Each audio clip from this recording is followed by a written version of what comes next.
Hello, and welcome back to Limited Lowdown with another Wise of Eldraine Premier Draft. This series is dedicated to getting myself better at Magic and getting you better too. I've been playing Magic for 5 years, playing Draft for pretty much the same amount of time, and I'd like to think at this point I know quite a bit, but there's still always more to learn. So, enjoying this format. Been pretty what I would call assertive. Now, some wonderful cards here. We'll flick this background. So, Werefox Bodyguard, a 2/2 flash that exiles another creature, versus Ash, of course, is another wonderful card. Now, there's not much white in this pack, but there is a Torch the Tower.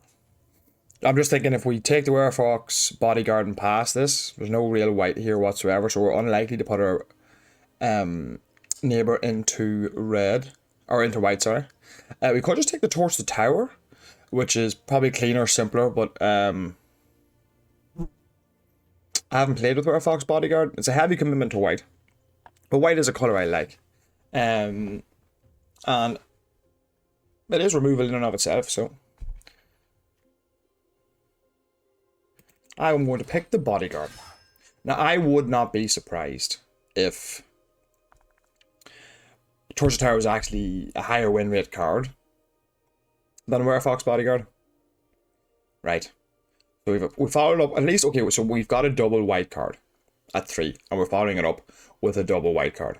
So that's actually probably the best place you want to take Grasp of Fate, because now we understand we're going to be running like 10 planes in our deck, because we need to be able to cast these cards on curve. Now, there's nothing too extremely strong that we could take over Grasp of Fate. We could take Flick a Coin. Flick a Coin definitely has a higher win rate than the Grasp of Fate. But the problem with Grasp of Fate is that the double pip cost. So this is a 3 mana, kill anything. Right? Now, occasionally you get blown out if they have artifact or enchantment removal, so that is the downside. But other than Troublemaker Oof, there's actually very little of that being run. So I'm happy enough to take this. Oh, and we just get absolutely paid off here. Why is there a Princess Takes Flight, a Wooden Acolyte, and a Tough Cookie in the same pack? Like, that's just ridiculous. I want all of them. Now, this is close. This is very close. I would imagine the Tough Cookie probably has a higher win rate than the Princess Takes Flight. But given the fact that we are looking to go heavy white, I'm going to take the Princess Takes Flight, because if I can pick up some Stockpiling Celebrants or some bargain, I'll be very happy about that. Now, I am not interested in any of these cards. They're all fine, but they're not very good. So I am actually probably going to take a Hamlet Glutton here. I think it's, I don't mind taking Grasp of Fate over Flick a Coin. I don't mind taking the Princess Takes Flight over, what was it? I can't believe I can't remember. It was literally just the last pack. Tough Cookie, yeah. And I don't mind, but I'm not going to take either of these medium 3s over what is a very good green card. So maybe that's what we want to do. We want to be looking to be a green-white deck. We'll see. There's a Graceful Takedown. So now we're going. There's also a Harried Spearguard. A Hopeless Nightmare as well. Although I assume that given we had the 3 white cards, or sorry, the green-white card, the white card, and the green card in that last pack, or the pack previous, sorry, I assume that somebody took like a Candy Grab and a Torch the Tower, so I don't think red's where we want to go. Fawn helps filter mana, but Graceful Takedown is removal. So we'll go with Graceful Takedown for now. It's arguable that you should take the Fawn. I'm going to assume that somebody's playing black, and I don't want to get involved in it. Now, this actually works really well, because if we're doing green-white, auras is the theme. So we'll take the Courtier here, And we're going to hope to get some sort of payoffs for the green-white deck, but otherwise we just have a good deck. You know, otherwise we just got some good cards. Like, all of the cards we have so far are good. Now, so we've got a late Twisted Fealty. So red could be open, but it's not going to be open on our left, I don't think. I still think we should probably take Twisted Fealty here. I mean, Moment of Valor is not good enough to take over Twisted Fealty, so maybe we audible off and go into... We'll see what we get past here now. Nothing good at all. We could take a Merfolk Coralsmith. We could take a Stopgap. We could take a Freeze and Piss. They're all playable cards.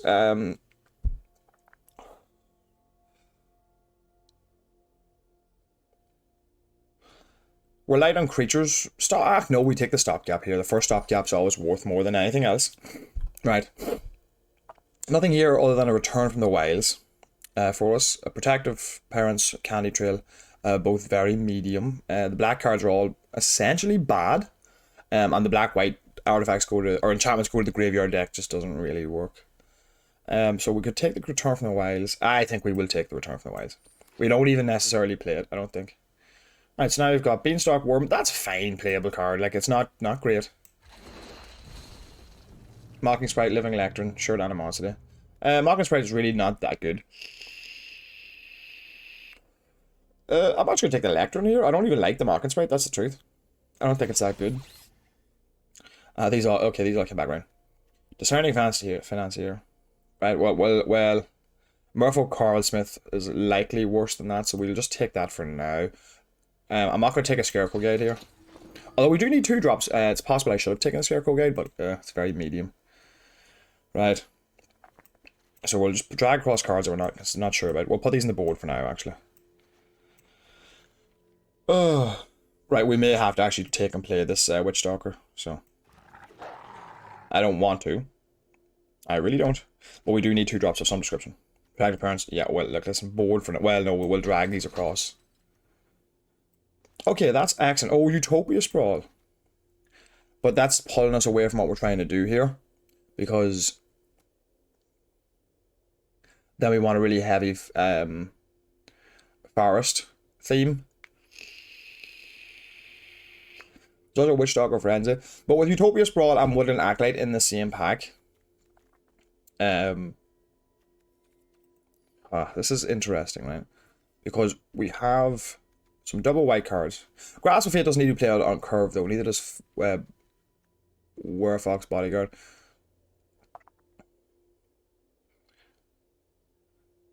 So that lets us go straight into our 3s, which is actually... So, it's actually really good for us to go straight into our 3s because we don't have any 2s currently. Now, Questing Druid.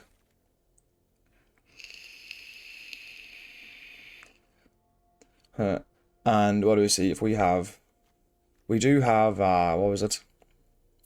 Return from the Wilds here. So, okay, we'll take the Questing Druid, I think. Other great options are Edgewall in, Curse of the Werefox.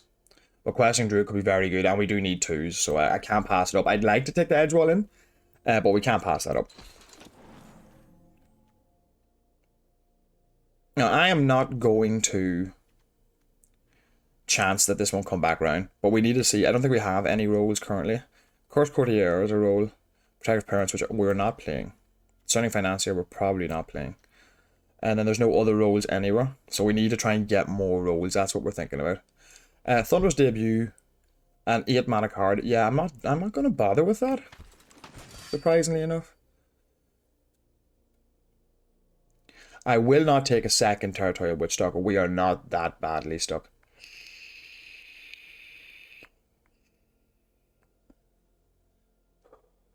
We passed very little white, but we did pass the we were very unfortunate that we had to pass a Woodland Acolyte. We had to pass a second one as well, which is heartbreaking. We are not going to play Plunge into Winter. We are not going to play Garrix Uprising. So oh my god, we actually have to take a second Territorial Witch Stalker here. Just in case. It's just a curve filler if we need it. Okay. Tanglespan Lookout and maybe Wield the Sage? Almost certainly not. But we'll take a Tanglespan Lookout, but we really need to start picking up the auras here. But we've got both the payoffs, so that's nice.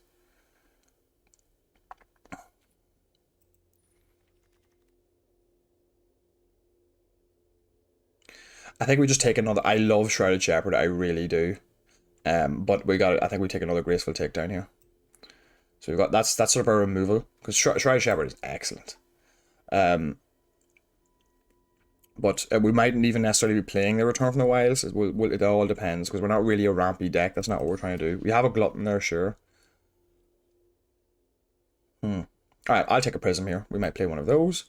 We could also take the Candy Trail. Another Hopeless Nightmare. Those cards are going far too late. And a Fairy Dream Thief. So black was open this side because it was being cut the last pack. So I still think we're right not to go into black, of course. Yeah, it's all really open this side. Now, is that a rare? It is, yeah. Okay, I am just going to rare draft this, I think. Thank you. I'm not going to play a Bestial Bloodline. I cannot believe that the Woodland Acolyte came back and the Brave of the Wild as well. That's insane. Obviously, we're going to take the Acolyte here. Brilliant card for us. So, unfortunately, the way things have panned out, our deck's pulling us a wee bit in two directions because we want early green, but we also want double white. So that's not where I want to end up at all. But I think for Utopia Sprawl and the explosive starts that it allows you to have, because you can just ramp straight into 3. Right, they really want us to play Bestial Bloodline, so maybe we'll play one of them. Okay, now we have no enchantments here, so we're sort of really hoping the pack 3 is going to hook us up because we need them. We're not going to play Spiderfoot. Yeah, black is so open. Somebody's getting really hooked up with black.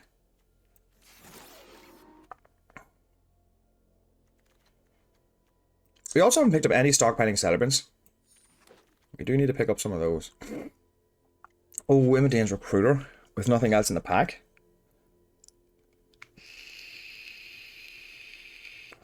Okay, okay. So we can cast this half. We do have a Prophetic Prism. And we do have a Return from the Wilds. And our Questing Druid is red.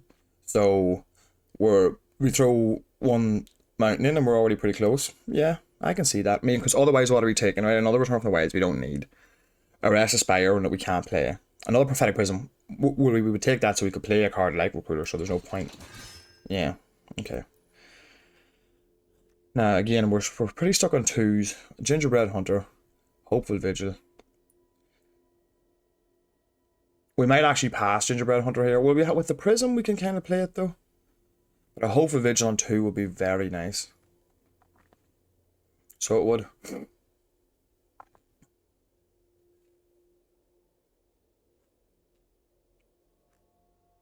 I would take the Hunter. It's too strong.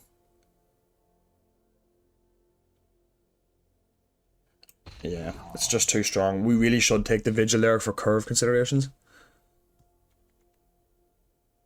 Right here, I'm actually going to take the Besotted Knight. Not because I think it's a very good card, but because it's a roll. There's a roll on it. So we got to take it, I think. And we're going to need to try and find some more as well. Nothing particularly good in this pack. Actually, they're all pretty medium cards, but the Besotted Knight we will play. Just because of the roll. Now, what I really want is like some Red Tooth Genealogists. I'd like to see a Stockpiling Celebrant. Oh, move that out of the way. We've been very unlucky. I think the packs have not opened well for us at all.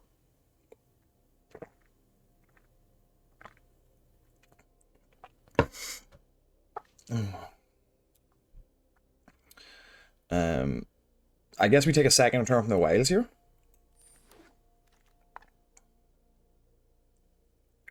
Like again, we're getting just bodied here because I want the Hopeful Vigil and I want the Besotted Knight for the roll.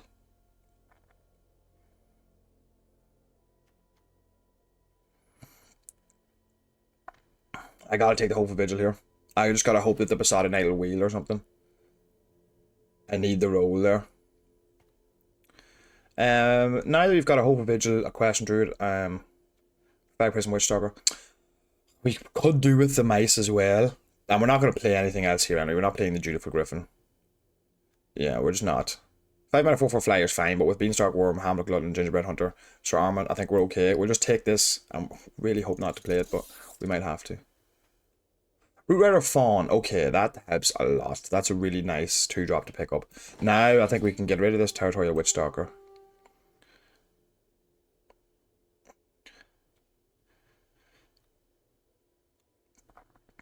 And that's just another 2-mana 2/2, so that's pretty good for us. Okay. And Evolving Wild is perfect. Now our mana situation is very strong.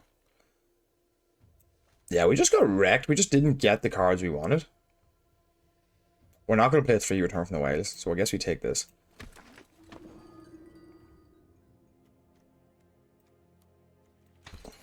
Yeah, we just didn't get hooked up at all, really. I'm hoping the Besotted Knight comes back around. But we're obviously competing with somebody in green and white as well, because we passed that Acolyte and we passed the Tough Cookie. It was really a hard pack for us. So we're just going to have to sort of hope that we get away with it.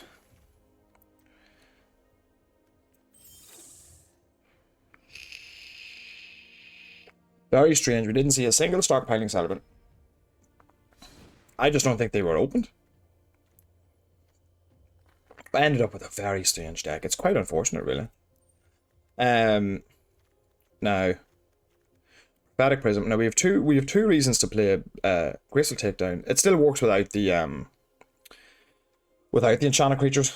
So I'm actually going to completely unbuild this deck here, and we'll have a proper look at everything. So we got one bargain in there.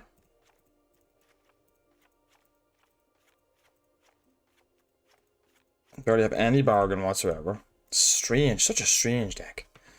Alright, so we're definitely going to play the Question Druid and the Root Rider Fawn. We're going to play the Princess Takes Flight, the Werefox Bodyguard as well. Definitely play the Woodland Acolyte. Excellent. Then we've got, okay, so we've got one roll over here. Oh, that's an aura. I forgot about that. Okay, that helps. That helps with the Tangaspan Lookout. So that's one aura there. And then we have another aura. Oh, we might actually, I might play the Beast of Bloodline, as terrible as that sounds. I think we kind of need it. So 2 Graceful Takedowns. We'll play a Beast of Bloodline. Then we're going to play the Tangaspan Lookout. We might pass on the Beanstalk Worm, honestly. Gingerbread Hunter, Hamlet Glutton. Oh, I do forget that Sir Armont adds his own role, so that does help a lot, actually. These are all 5-drops, let's be real. Hope of Vigil is obviously getting played, as a Shredded Shepherd. Course Courtier, I think at this point, yeah, he's still getting played. So I have a role here. I have a reason to bargain with the Princess Takes Flight. Now, I don't have much to bargain with the Hamlet Glutton. I can bargain the Hopeful Vigil. If I need to, I can bargain the Sprawl. If if all my ramping is done at that point. Geez, I'm really skeptical about this Bloodline. We're going to play the Grasp of Fate, absolutely. Immodane's Recruiter. So we ended up getting really, it's a 5-drop really for us. We ended up getting kind of bodied when it comes to our mana base. Okay, so this is all the cards we have left, and we'll click this out. So you have two red sources, right? So we're going to play the Prism. Excuse me. Whoa. We're going to play the Prism. So we are, definitely. Alright, so that's one red source, and then we have Root Rider Fawn, that's another red source. Then we play an Evolving Wilds, that's another red source. And then we play a Mountain. Okay. So that's 4 red sources, and then you can play a Return from the Wilds, and that's a 5th red source, right? So now at that point, we also have Gingerbread Hunter and Shredded Shepherd, but I don't know if I want to add another. Yeah, because Root Rider Fawn plus Prophetic Prism is more or less enough to cast those, so I'm not going to add any swamps to the deck, because they're both good cards on their own anyway. Now, would I rather splash this side of Immodane's Recruiter or the black side of... No, I'd rather splash Immodane's Recruiter and Questing Druid, I think. Yeah, because we don't have any card draw here. And one Prophetic Prism and one Root Rider Fawn, and technically a Utopia Sprawl counts. Okay. There's 22 cards. I'm not going to play a second return with whites. I don't think it's necessary. So I think I'm priced into playing this, which is horrible. Nice. 23. So I need 2 more cards. So I've got 1, 2, whoopsies. 1, 2, 3, 4, 5. We've 6 good plays before turn 2. That's not bad. I might want the Witch Doctor though. I think I do as well. Ugh. That's how you know your draft didn't go perfectly well. And then do we just play another beefer? Because I've got 1, 2, 3, 4, 5, 6. Yeah, I've got enough here. I don't need these financiers. They do create treasure tokens, but only if you're on the draw, usually.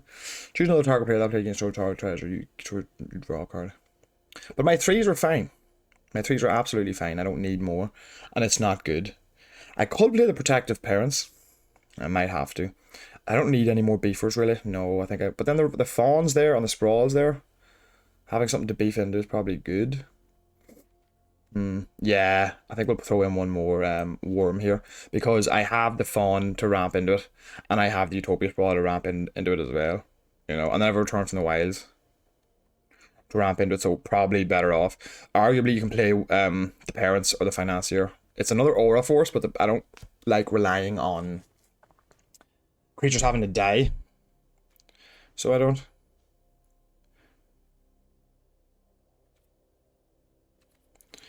But this is very tight in our mana, so it's, again, like I said, not ideal. So we're gonna go 1, 2, 3, 4, 5, 6, 7, 8. We gotta go 8, 7, which is kind of horrible when we're running 2 Grasp of Fate. And in fact, we can't even afford to. I don't think. So we can go 7, 8. Yeah, we're gonna have to, unfortunately. We're gonna have to use Utopia Sprawl, sometimes just name one of our other colours. But we can't afford to go 8, 7. So all in all, this ended up quite messy. We could cut the Grasp of Fate and the Werefox Bodyguard, but these are cards that can be played later in the game, so that doesn't matter so much. But even if I say I want to play them on turn, let's say turn 6, right? I still need 1/3 of my... Sorry, I still need 1/3 of my lands to be plains. Well, in that case... Yeah, no, maybe we just cut it and we'll just have to assume that we're going to be... it's like a light splash, almost.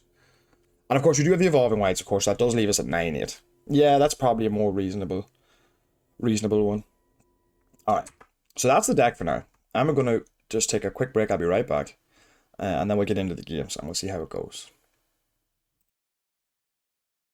Now, there's a pretty good lesson to be learned here.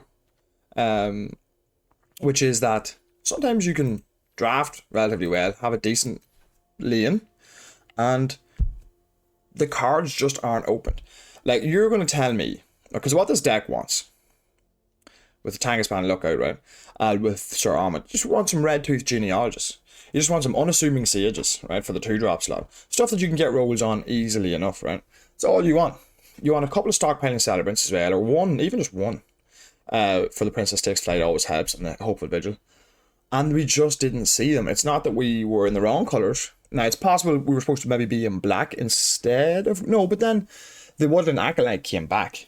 And the Shredded Shepherd came back. So we're supposed to be in white, for sure. Or at least some of it, anyway. And then we got a lot of decent green cards here. But... we saw black. We did see black. But it wasn't that good. You know? Baronauties. We saw a couple of Sweet Tooth Witches. Maybe a couple of... Conceded Witches as well, and some Hopeless Nightmares, which are extremely good cards, right? But we didn't see any Candy Grapples. We didn't see what do you call it? Oh, we also saw a High Fate Negotiator, but that was like a pack 2 as well. So we didn't see anything really strong in black, you know. And we saw a lot of white. We're just not playing it all. We saw a decent amount of green too. We're just not playing it all. So sometimes, it's just worth remembering, sometimes the packs just don't open kindly for you. And that's what's happened with this deck here. Like, we were in the right lane, more or less. I mean, you're always going to be scrapping a little bit. But we were in the right lane. You know, we got Hamlet Gluttons, Root Rider Fawns, Graceful Takedowns. We were in the right colours, more or less. But the packs just did not open kindly for us. And that will happen on occasion.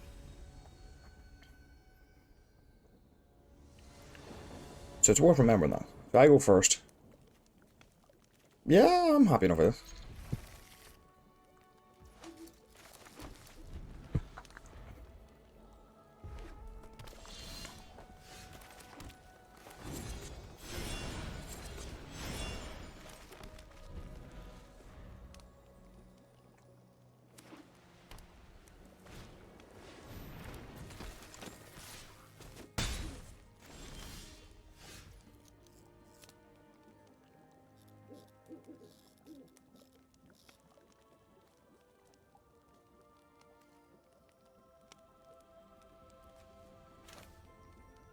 So you can play Tanksman Lookout, or we can just, what do you call it?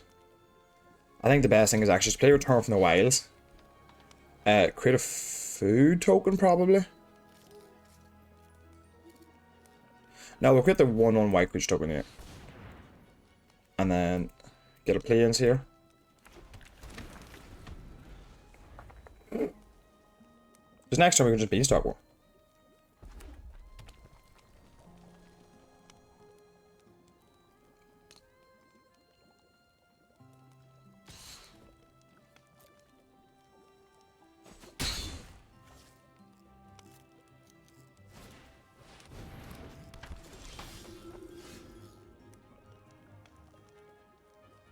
Okay, so Sir Armont is a 4/4, and then put a Martial Roll token on the 1/1, making it a 3/3. Yeah.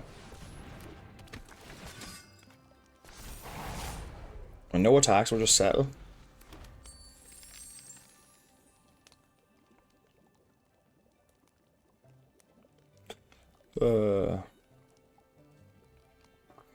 Now, if we get one more land, we can Tankspan Lookout into Royal Roll, into Graceful Takedown, if our opponent sort of doesn't leave mana up, and that's where I'd like to be.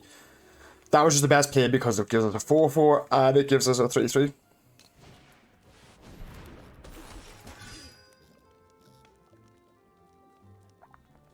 Can't attack Rash, I'll just eat her. He could have kindled Heroism, to be fair, but he wouldn't think this long if he did.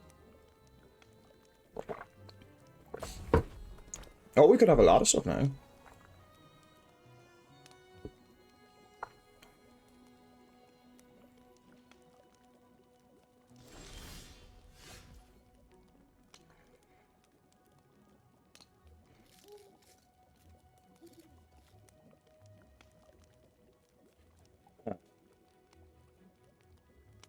Do I expect to get myself in some trouble here?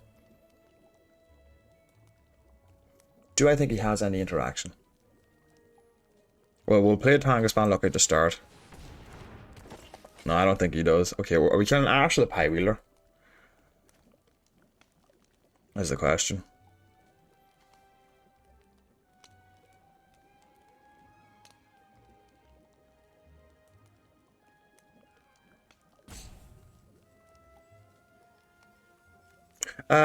I could hit a land off this.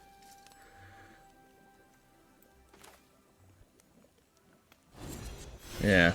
I'm gonna play this, try and hit a land off it. Nice. Okay, and now I can Graceful Takedown. What are we killing? After the Pie Wheeler.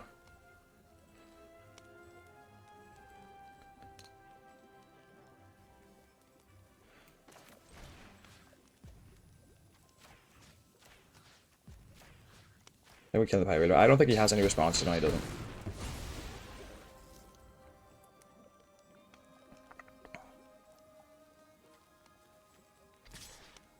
I'll send the 3/3 and I'm gonna keep the 4/4 and the 4/5 back.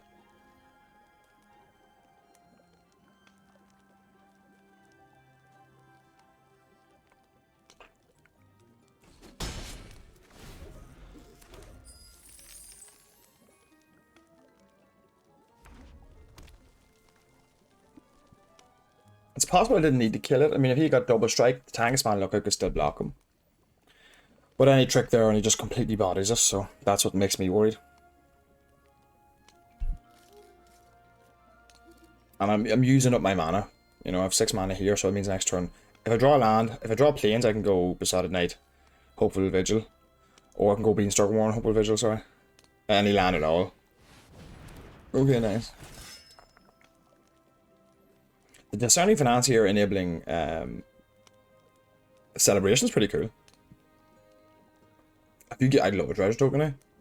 If you're gonna pay 3 mana, sack on one of your tokens to give me a token so you can draw a card, I'm so in for that. You have no idea.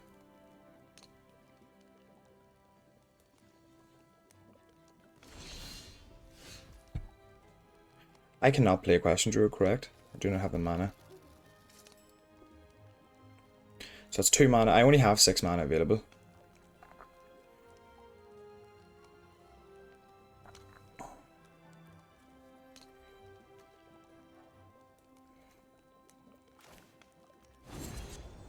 Wait, hold on. Let me just figure out what my attacks are here.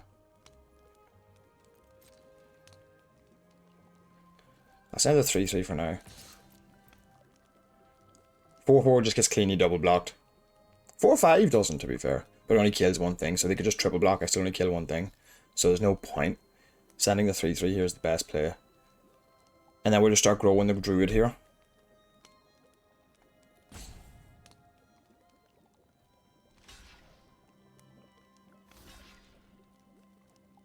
I'll kill Ash here, I think.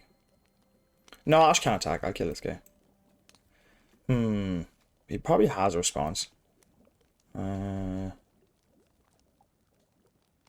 Yeah, let's kill Ash.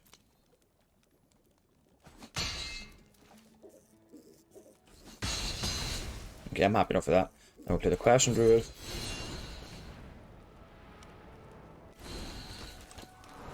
I'm gonna play this guy. Start growing the Question Druid. It's pretty smooth. Pretty smooth. So picking up the Besotted Knight was huge. So it was just really get that first roll going, and of course the fact that Sir Armand herself enables or places a roll is worth so much. You know, because we really scrimped by on that.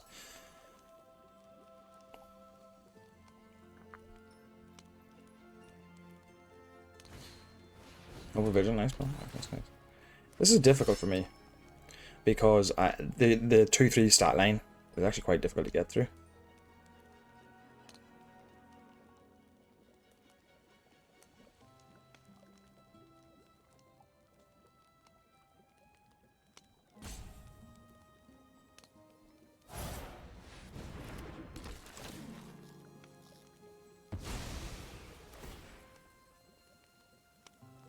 I would give it to the Pie Reaver, but okay.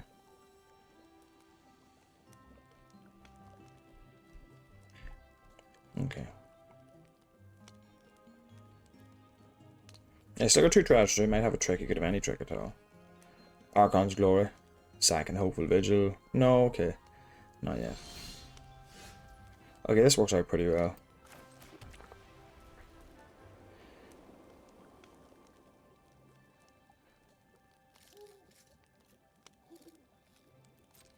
I'm just going to send the 3/3 in. It's still a decent trade for me, and I don't think he has any tricks. Trade with a 3/2, I'll trade with a 2/2, I don't mind. Yeah, I need to start clearing the way, just. There we are. Look at my own Hope of Vigil. Look at my own Beanstalk one. Okay. Board's looking big. I have another Graceful Takedown in the deck. I have Grasp of Fate, which I can now cast. I have Werewolf's Bodyguard, a lot of good draws. I have a Beast of Bloodline in there, which is not. You certainly don't want to scry now, you would want to do that in upkeep. That's no. Okay, so our opponent's not very good, because that's obviously not useful. I suppose it's useful to know what's coming up. He still has 5 mana available, but he should have done it on upkeep. So we should have.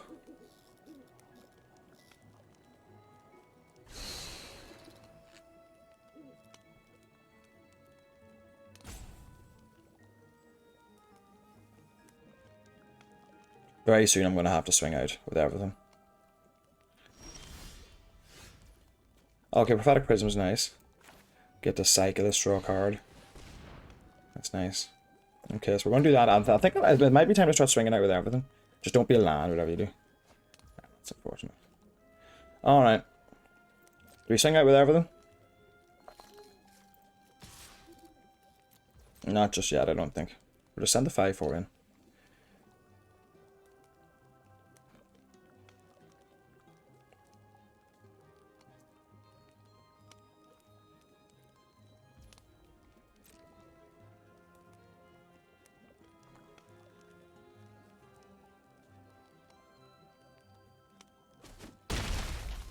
Alright. I think I'll actually hold this land for now. I don't know if I need it. I'll hold it for now.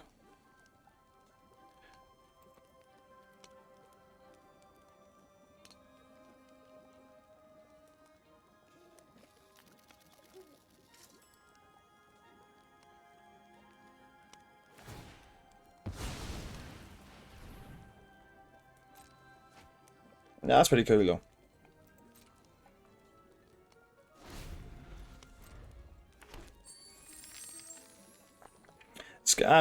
He's got a lot of cards now is the problem, but I've got a much more dominant board state. Oh, I don't even need to set a stop. What am I talking about? I can just scry this at the end of the turn.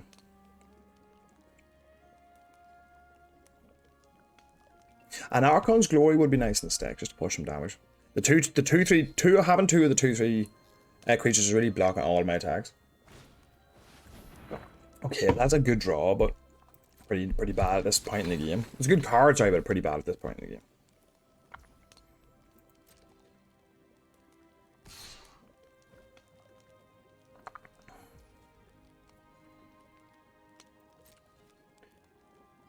I just have a block on board, so I'm just gonna go no blocks in this one.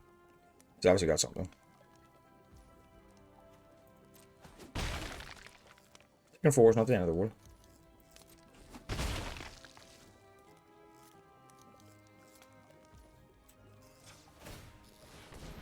Now, let's hopefully see something good here. Grasp of Fate, yeah, those are both excellent. I guess we'll lead with Grasp of Fate, I suppose. It's not nowhere though. That's too bad. But we'll lead with Grasp of Fate, I know.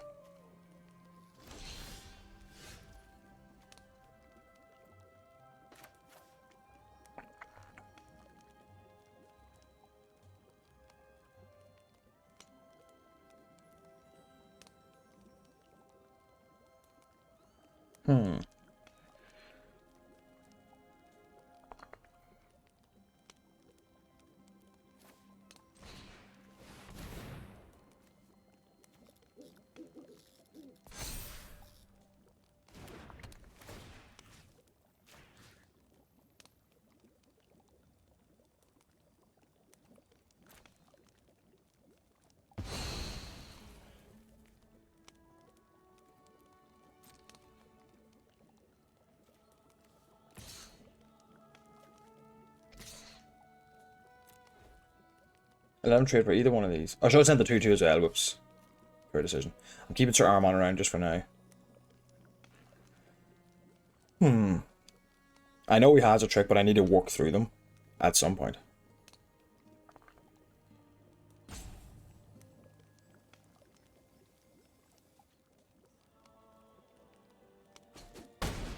Oh, maybe not.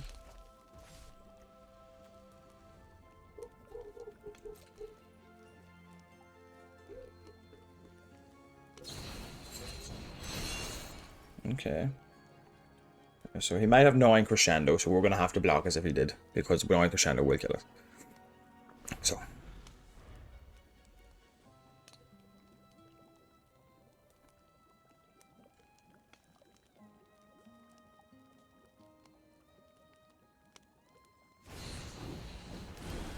No, depending on how he attacks, we got to block.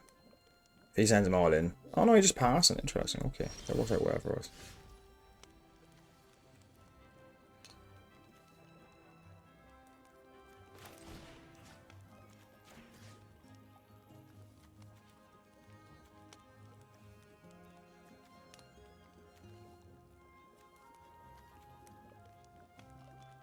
If he wants to interfere with any of these, who do I want to interfere with least?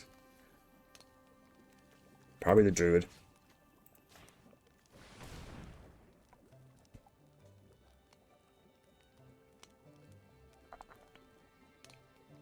He only has 3 blockers. I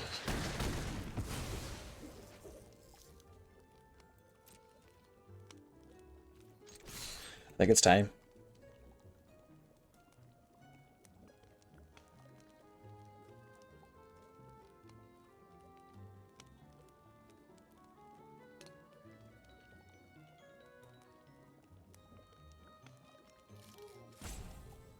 I know he has something, but he only has 3 blockers.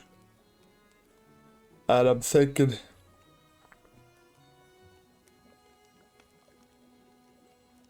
he needs to have 2 interactive spells here, really.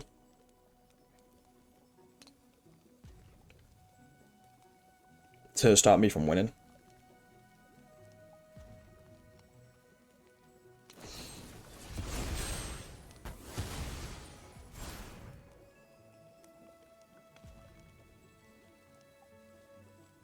Yeah, Can's Light Blaze is not going to do it. That's the thing. Like, he needs to have 2 good spells. And he can't afford to double block any of my big ones, I don't think. No, he can't, so. And take 3 and die. No, Ash needs to chump the Tangle Spawn, look out. So if she does... Might still have something. Those blocks tell me he doesn't, or she doesn't, but... Yeah, you gotta put the... So you have to block all of the creatures, that's... kind of it. Played very conservatively that game. I think it's wrapped up more or less. You still live, yeah. And what do you got? He has a trick left, okay.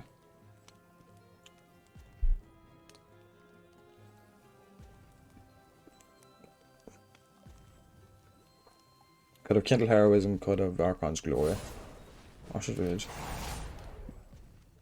That's fine. We still trade though, so that works out really well for me.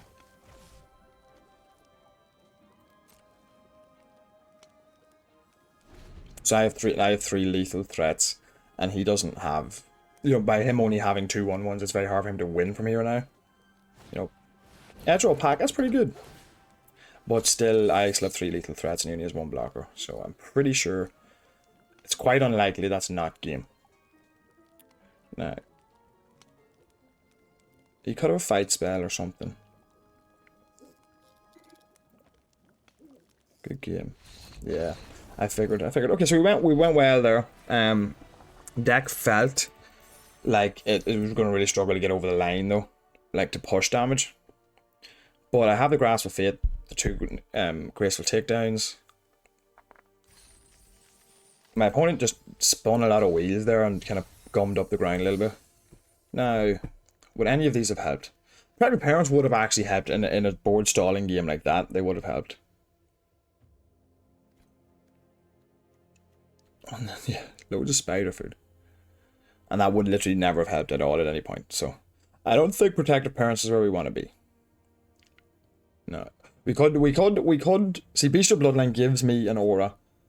And the only reason I'll be playing Protective Parents is because I want an aura. And I have to have them die for me to get that aura. Whereas Beast of Bloodline just gives it to me. And, what call 14 creatures, plus the Hopeful Vigil is 15.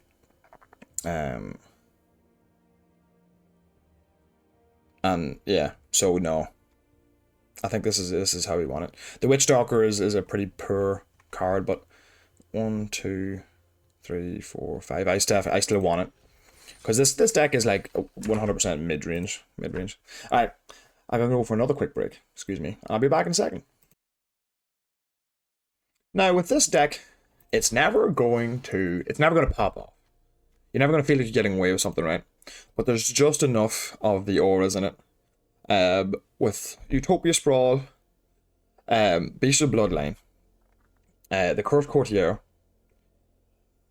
the Besotted Knight, and Sir Armand, there's just enough for you to get a trigger off the lookout or enhance something with Sir Armand.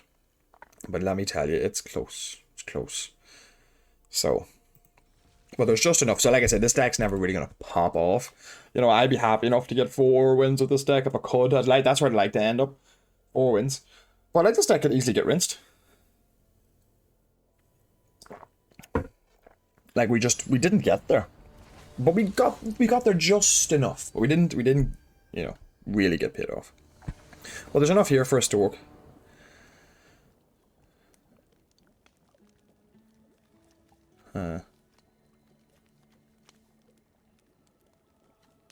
Well, I can technically Witch Stalker into Bloodline and then attack, so we'll see how that goes. Although I wouldn't keep this hand if it wasn't for that.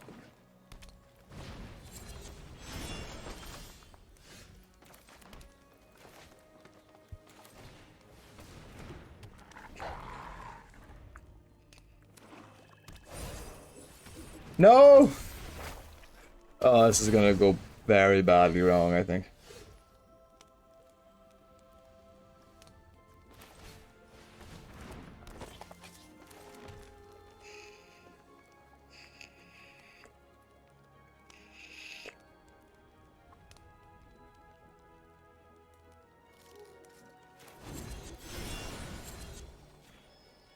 I know, like, do I really want to draw that? But yeah, I kind of do.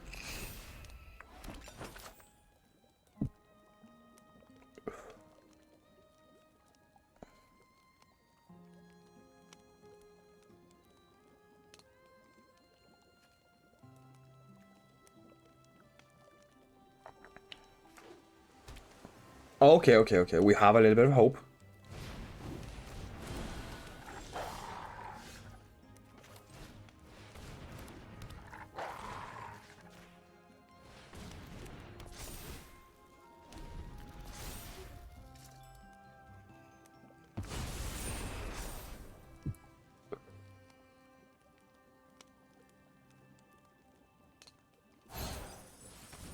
Ah, bodied. Bodied, that's what happens. That is a risky run.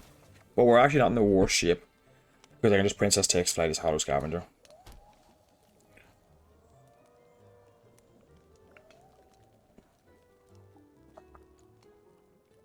I'm hoping to naturally draw planes. That was... I didn't necessarily need to do that way. It's tapped, yeah, okay, fair.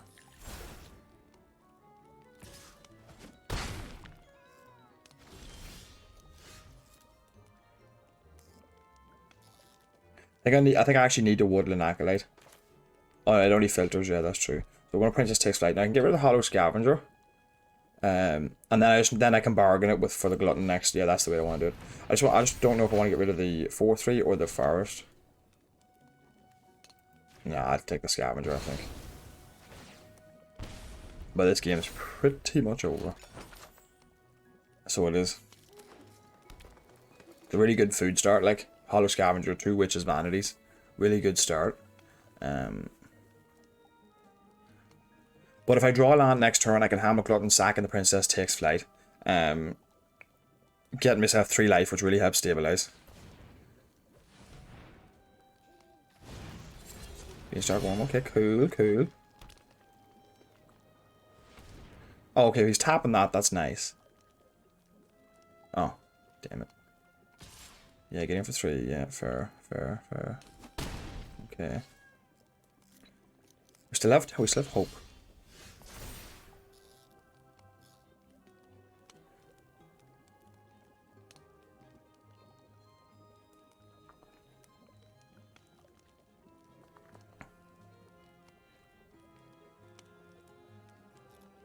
still have hope. I think what I'm going to do this turn, I need to hit the land drop, so I'm going to play the Acolyte here. Unfortunately, he's getting back his... Do I get him for 3, or do I just play the Acolyte? No, I just play the Acolyte. Just a really bad hand, and complete misplay putting the Territorial Witchstalker back on. Okay, there's the land anyway.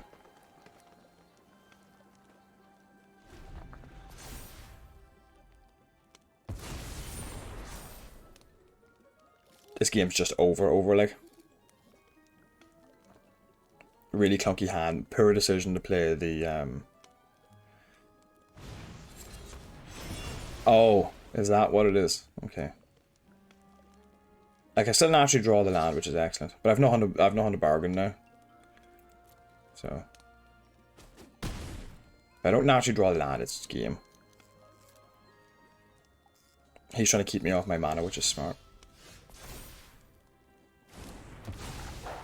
And now it was a good game, and I think we concede, right? Yeah, I think we do. Awkward draws, poor decisions on my behalf. Who knows if we were one card closer instead of putting that back on top. It seemed like a sensible idea. Just to make use of the resources that we had, but in the long run, it's not a good enough card to put back on top, and that it's unlikely that cost us the game. It's unlikely. But it certainly made it much more difficult for us to win that game. So that was just poor play on my behalf.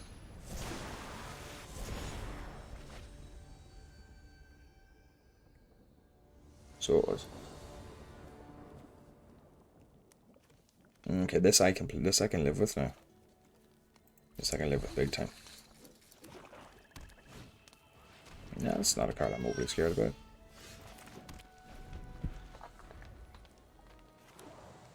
Okay, well, why is this nice? It's like just getting hit for 1. That's good because my turn is going to be pretty slow. Just Prophetic Wisdom, draw a card.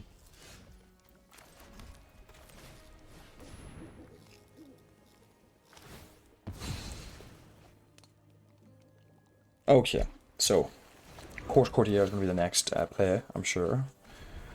We'll see. Okay, so we're playing blue, black, white. Okay, another one. Save for the Sleeping. Not a card I'm concerned about just yet. Sweet. Now we could play Return from the Wilds.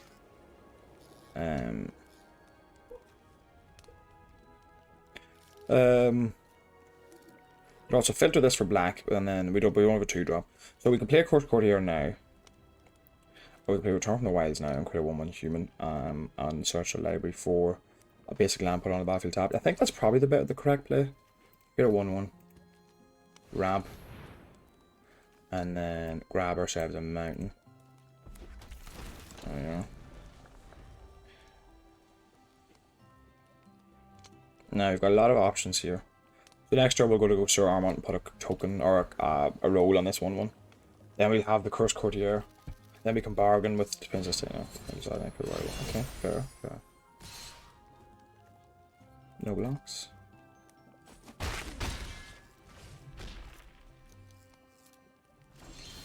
Alright. So now we're going to Sir Armont the Redeemer.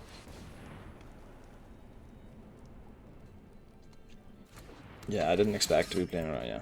That and that. And then we're on the defensive, so I'm just going to stand here. So now you can block both of his creatures.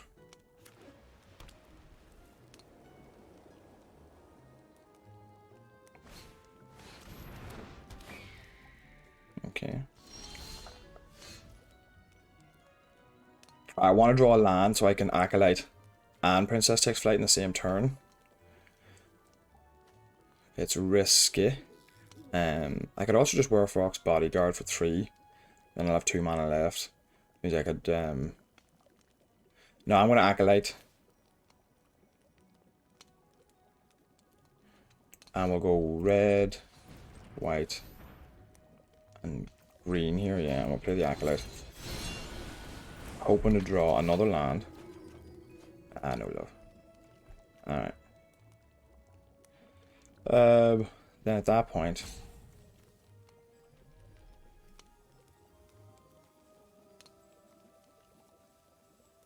I think we Shrouded Shepherd at this point. I don't think the -1/-1 can be super useful.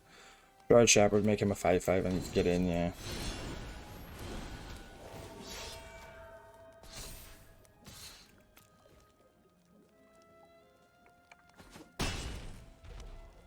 Hopefully I can naturally draw 1 more land. Because then we can Course Courtier into Princess Takes Flight. Sad Night, that's fine. That doesn't scare me. I took 4 from the Dutiful Griffin. That also doesn't scare me. Okay. We're pretty solid. He's got no tricks in hand. So we're natural. There we are. That's what we needed. So we're going to...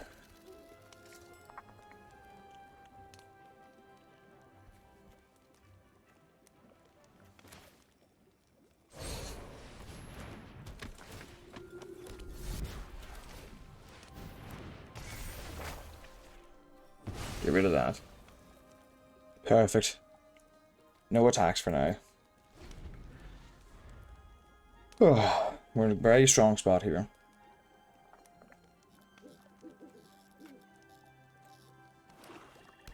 Okay, yeah, he didn't draw anything. So no tricks, we can just block whatever we want. This is my read on the situation. I could of course be wrong.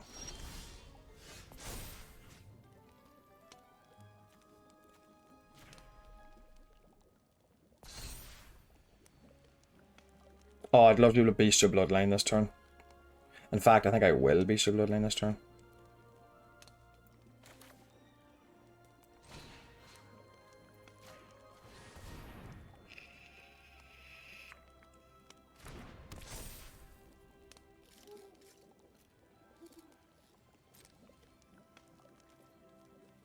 I'm an idiot.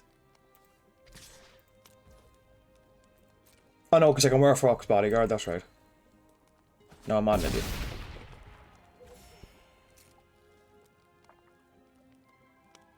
I'm gonna keep Warfox Bodyguard up here.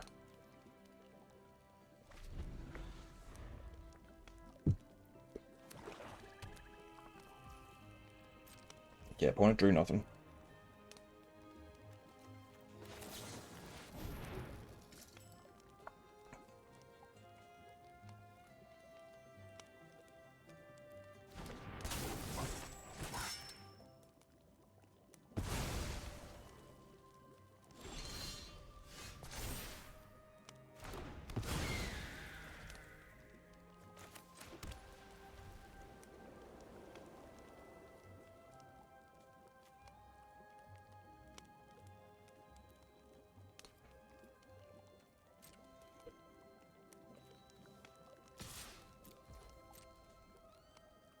You're playing a slower game here. I probably should have just having a glutton and forgot about that, but I think we're in a strong enough position where we didn't need to really worry about it. But we probably should have just hammered a glutton and got rid of that. That was a silly mistake.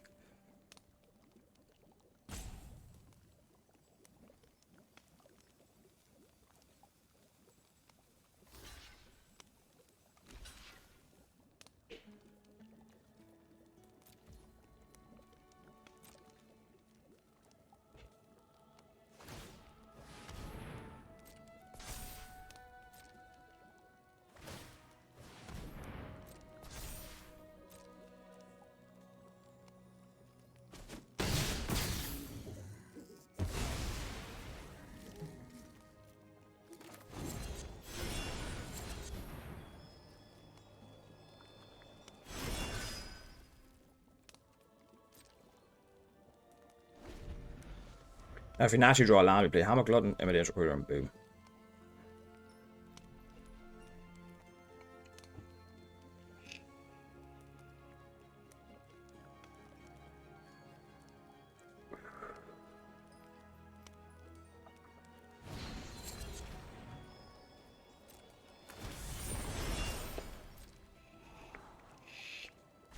Pretty weak deck we're playing against, if I'm being honest.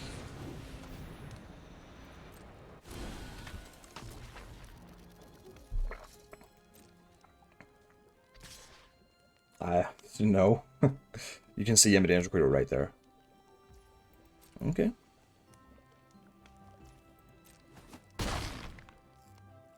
No, land. Land. Nice.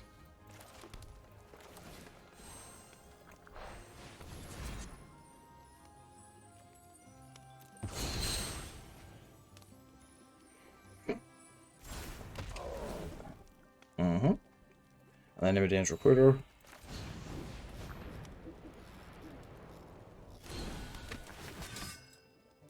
And send the boys.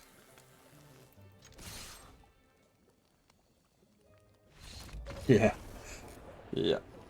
How much damage is that in it? What are we attacking for there? That's pretty impressive. Oh no, I clicked too fast. We attacking for that. We were attacking for a lot. Okay, that worked out very nicely.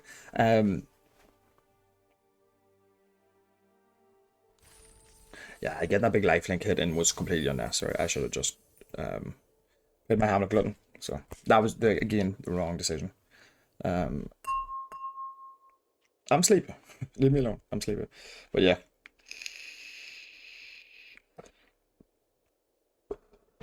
We were so far ahead it didn't really matter, I suppose. But it was still the incorrect play.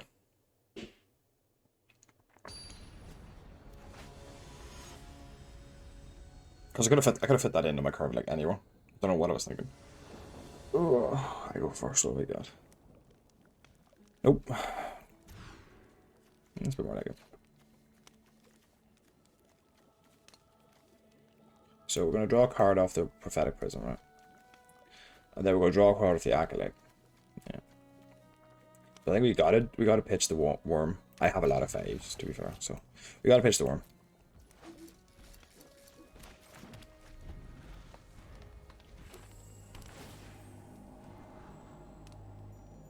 I'd rather keep the removal. Could have got rid of the removal, to be fair, as well. But I'm going to draw 2 cards off the Prism and the Acolyte, so.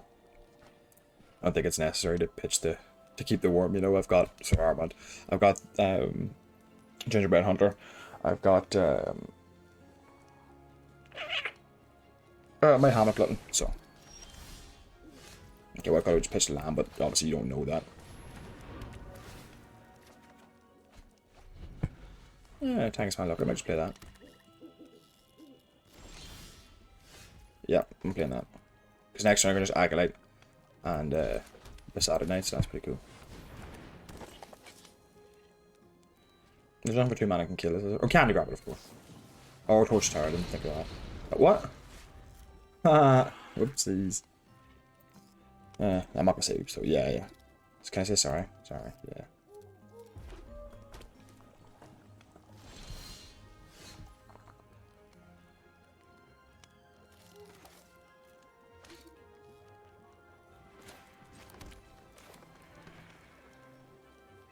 I'm actually going to attack first here. Okay, he had no interaction. So, we'll play this.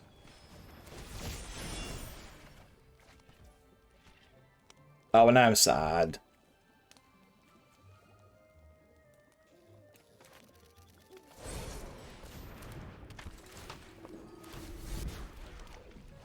Okay, this has gone very well. Now I can just graceful takedown whatever he plays. I can return from the wilds and graceful takedown whatever he plays, which is probably what I want to do. Right, yeah. That's the best use of my mana.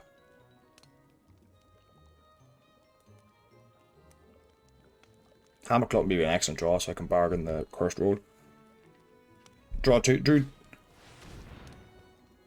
Each player draws. Oh, that's heartbreaking. But I got my cards off it, so not the worst. There's Territory Witchstalker and Return from the Wilds, I suppose, yeah.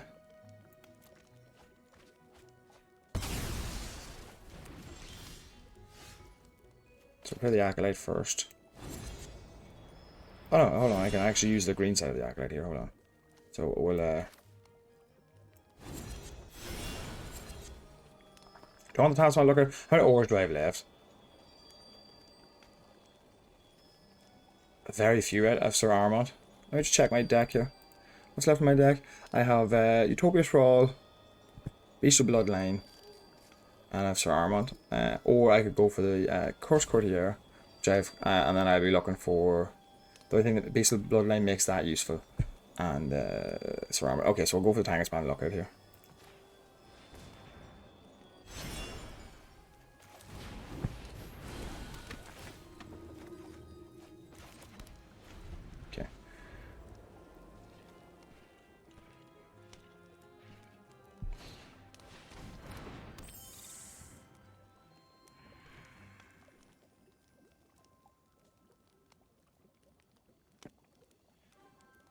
Oh, practice pretty good.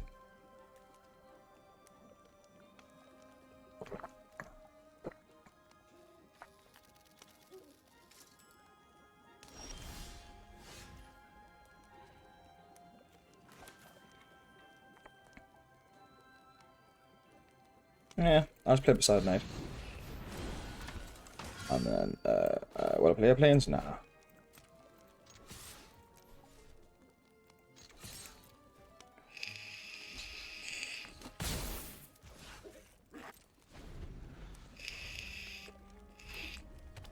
The Baron I'm not concerned with.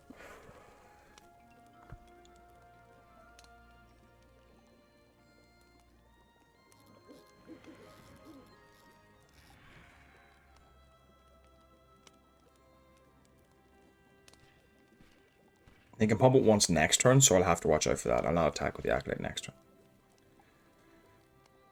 Hopefully he plays something. He's playing kind of a controlling kind of deck with that. That worked out really well for him.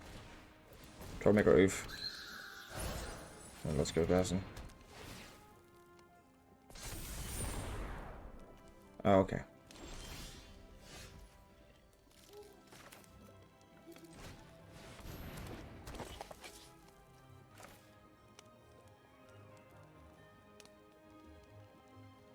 Oh, that was a misplay.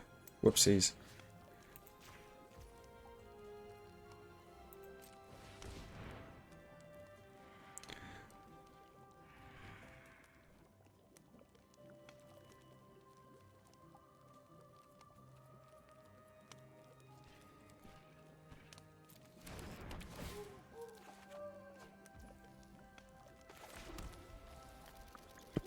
So I think I need a Princess Takes Flight, his or kind of Graceful Takedown. I don't have any enchanted creatures, so right. So I want a Princess Takes Flight. Well, I could just attack in first. But I trade my 3/3. No, I'm just gonna have to hope to bargain. No, I don't want to get any value off of the Baronade, you see.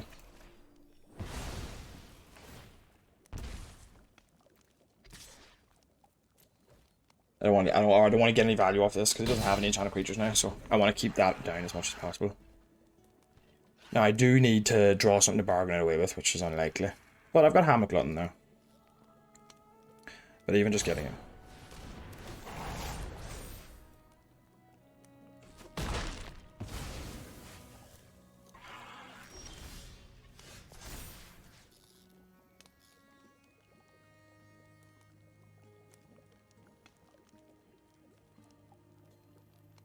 He's got 1 red, so we could have Torch the Tower. So I'm actually going to let him Torch Tower this in response so I can still Graceful Takedown. Ah, he doesn't have it.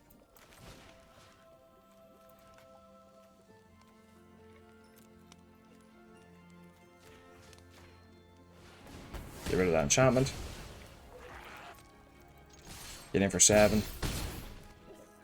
I'm going to hold the forest. He gets his Baronade back next turn, but he doesn't get a draw, and it's enough Lord Skitter's Blessing, so that's nice. If he wants to kill that, he's going to have to sack Lord Skitter's Blessing if he's holding Torch. He could have set the Acolyte as well. Strange, grindy game. It's been fun, though. Lead the Cauldron. Okay.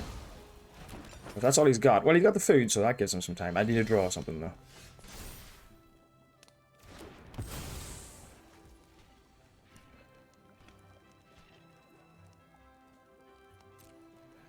Okay. Just get in for 3. And turn, just in case he has a discard card, I want to hold on to my lands here. He gains life, that's good.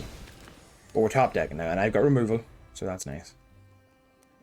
And if he can enchant the Baronade, I can just Grasp of Fate the Blessing, to be honest, but I probably will just Grasp of Fate the Naughty. It's hard to know. Okay, that's cool. So you got to cycle that, that's nice. So he's got 2 mana, not much you can do with that. No, it's 3 mana, sorry. 4 mana now. Now, if he enchants the Baronade, I'm kind of in really good shape.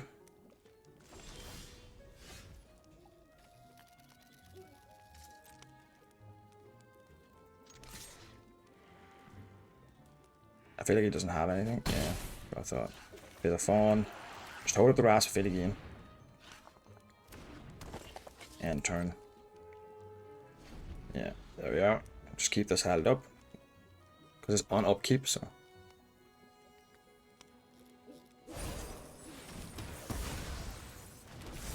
Perfect. But now it's good though, because now he needs a creature and an enchantment. So I'm in decent shape. So now we're just going to Grasp of Fate this Baronade.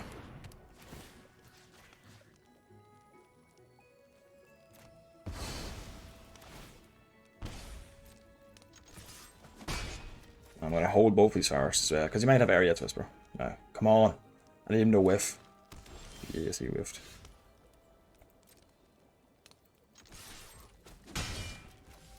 I'm going to hold both these forests again. Now if he has a creature, Werewolf's Bodyguard sorts that out. And if he, yeah, then that's lethal next turn. Depending on what he does. This has been a strange and sort of grindy game, but quite enjoyable.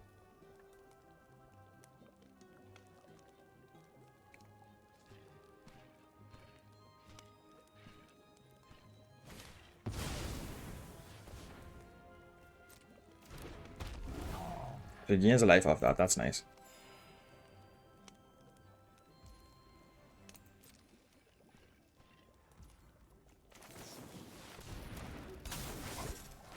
Get rid of that.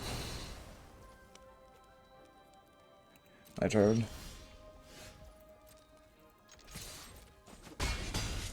Play a mountain and hope he whiffs. One big creature and he just shuts me down like. And he's off it. And he is off it. Because that was a back and forth. I just seem to have it every time. You know, but he had it too. He had it too. You know, he had a lot of cool stuff there. So he did. Fawn getting in for like 3 or 4 damage as well. I gotta love it. Alright, on to the next one. On to the next one. The deck's doing alright. Deck's doing alright. The Tangaspan Lookout was great that game.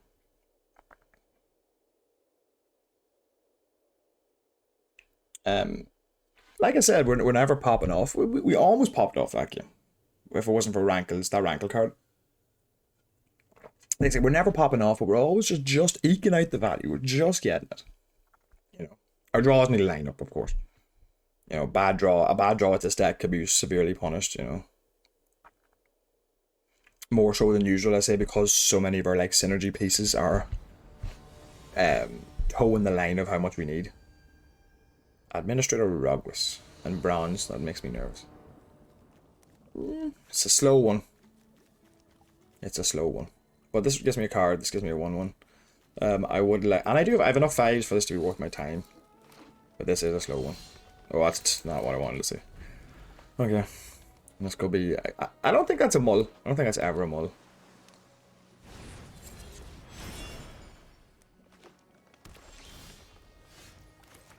Well, okay, I guess I can grasp a Fate that now. I've already got the man online for that. The Acolyte, very nice.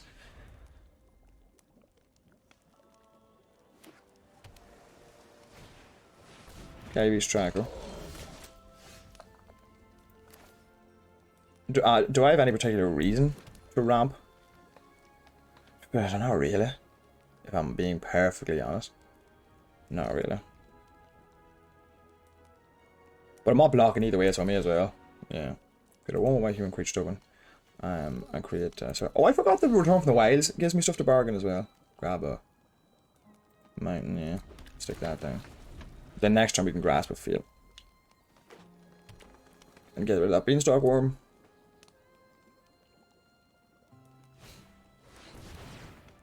Okay, well now we can just get rid of the Goose Mother.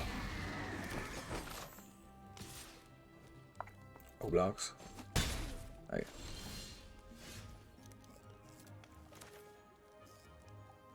Alright, so we can play a question draw, right? We're priced into playing it now, I think, though.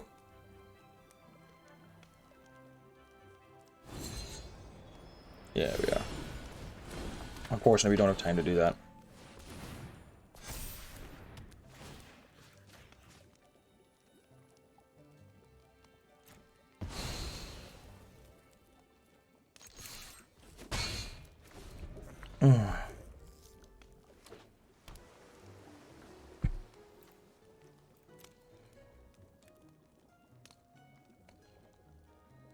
This is going to be an interesting game.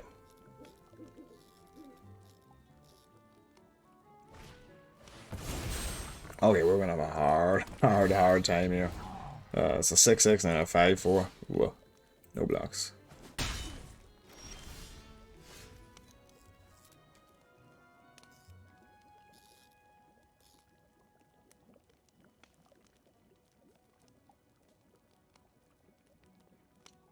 Okay, so we need Sir Armont to stick.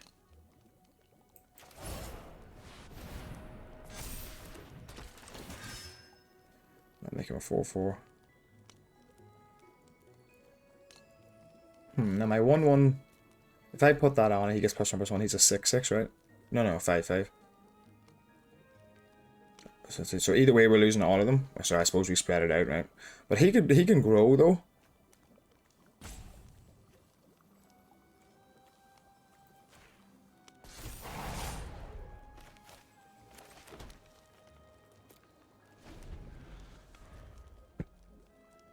If he taps out, though, we can Graceful Takedown.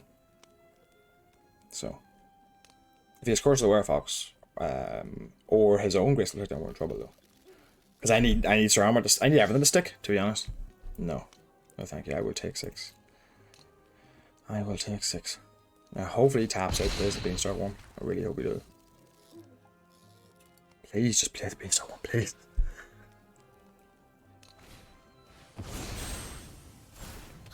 Oh no! Oh, okay, well, it's just a 2/2 flyer, actually. That was actually kind of dumb. On his map, right.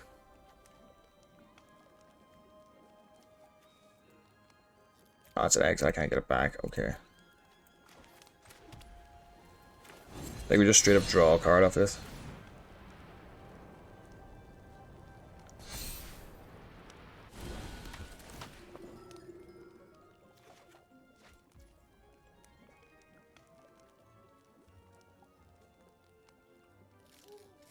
That's sword free speed. So I can -1, -1, -1, -1, -1,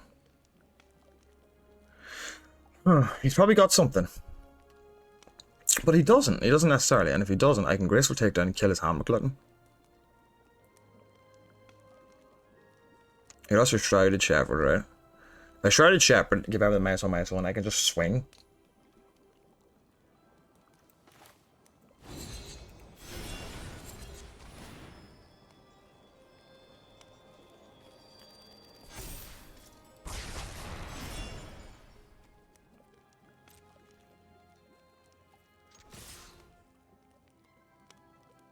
I want to see what he has. Because he might just be here to sack food, like.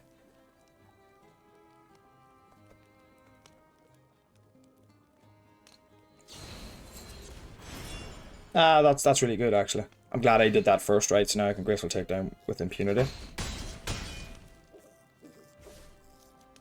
And then I can 3 and 4 and kill the Hammer Glutton, yeah.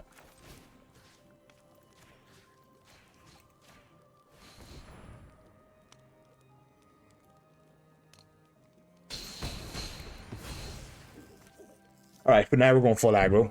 Because we gotta kill this guy before he kills us. Now, luckily he can't cast both. But he's got a Skybeast Tracker, so it's going to make it really hard to race him here. If he drops another land, then he can cast one and crack a food, which is like going to make it impossibly hard to race him. He should play the Attendance, the Flyer. Oh, I would have played the Flyer. So I would have. And try to close me out, but he obviously wants to play the grind game. Which is smart. Yeah, okay. Land. Warfox Bodyguard. So 5/5 can get in. The 2/2 can't get in though, so yeah, we're Warfox Bodyguarding right now. Main phase in that. If he has Royal Treatment, I'm boned. But it's like my only real play. Take the Beanstalk Worm. Oh, to tell me he doesn't have Royal Treatment, does it? Oh. Nice, nice. I didn't expect that. Oh well. We'll Shrouded Shepherd still though.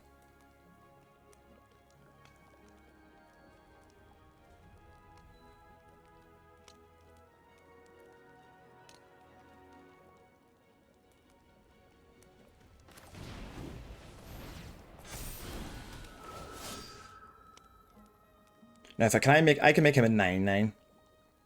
He'd have to put 3 creatures on him and I can kill 2 of them. Yeah, that's probably what I want to do.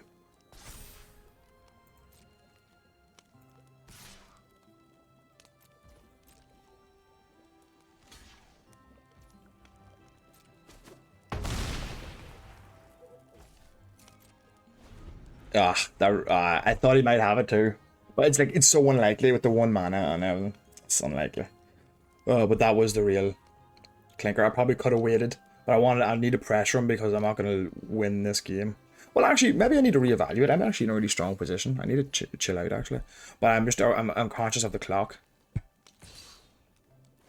You know, I know he's got another Flyer in there. Yeah, no, I'm still not winning this game. Like, yeah, he's got 3/4 Flyer. I have my own Beanstalk one, though, which is nice.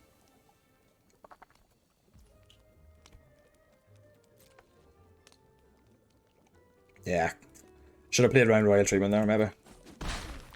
It's a good card, like. Okay, well, that's not a good card. He's obviously stuck playing that.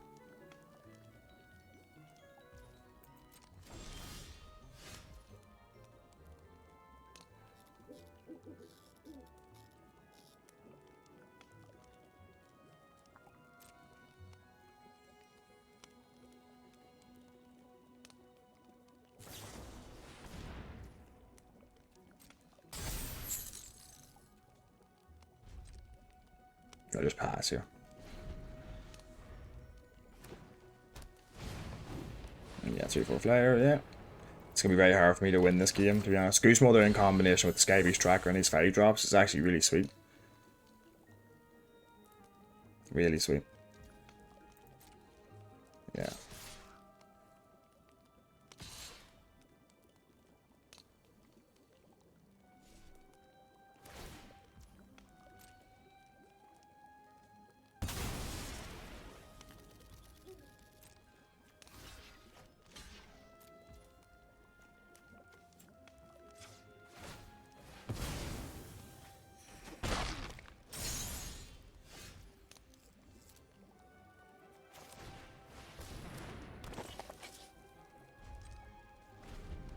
So I'm taking 5 in the air.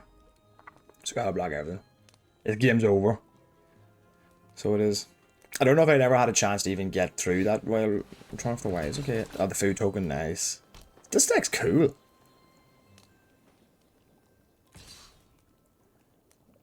I'm surprised. Yeah, no, just send the whole fucking lot.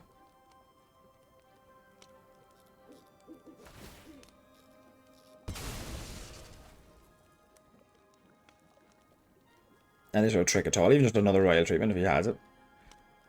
Who would I rather have dead? The Shroud Shepherd, probably. Any trick at all, though, wins the game.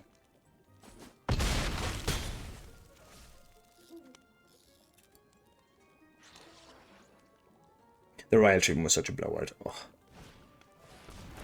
Another food token. Ah, this deck is cool. Welcome, sweeties. Oh, okay, we are just done here, boys. Well, does that help at all? No.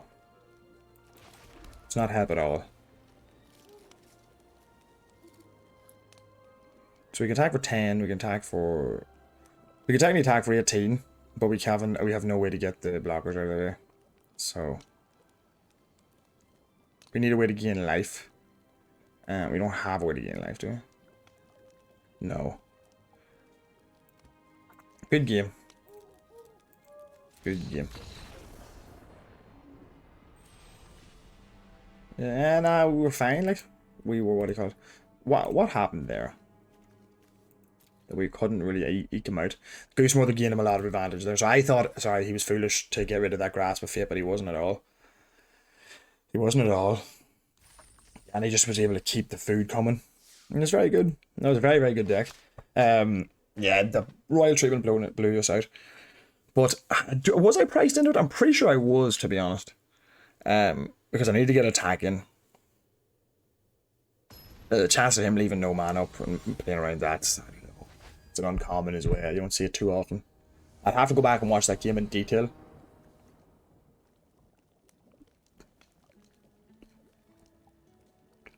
This looks nice.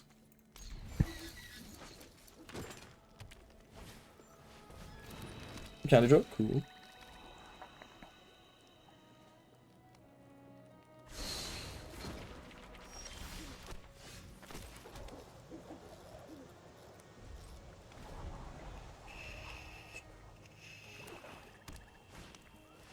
Ah, for God's sake.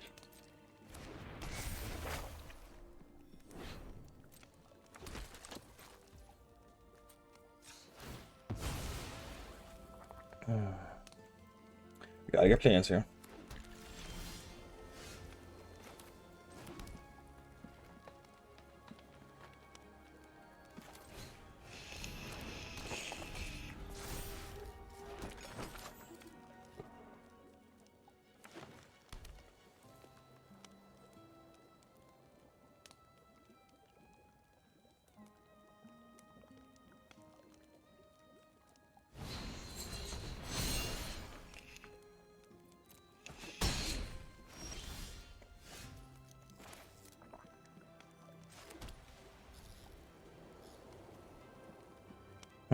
I would love to take a hit off that. And what do you call it? Maybe I do that actually. Maybe I just take it. Maybe I just actually take a hit off that. And go Question Druid into Hope of Vigil. Yeah, I think I do. I think I take a hit off that.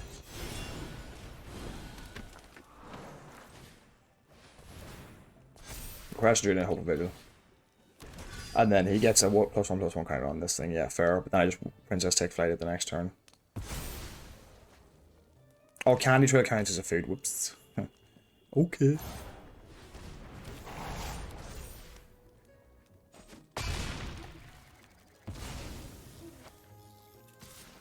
Yeah, no block.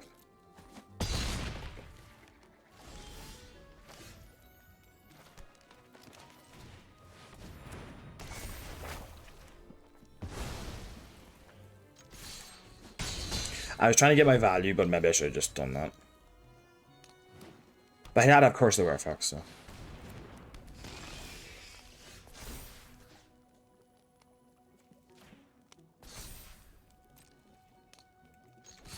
Oh, no, not that.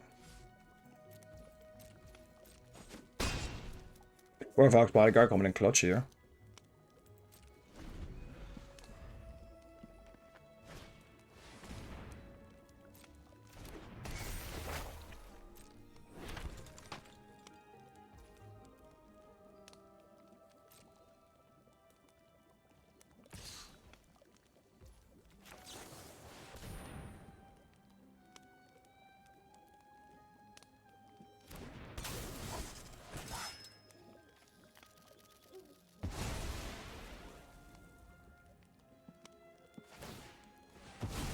Okay, that's good. He's like tilting a little bit, which is actually helping me a lot.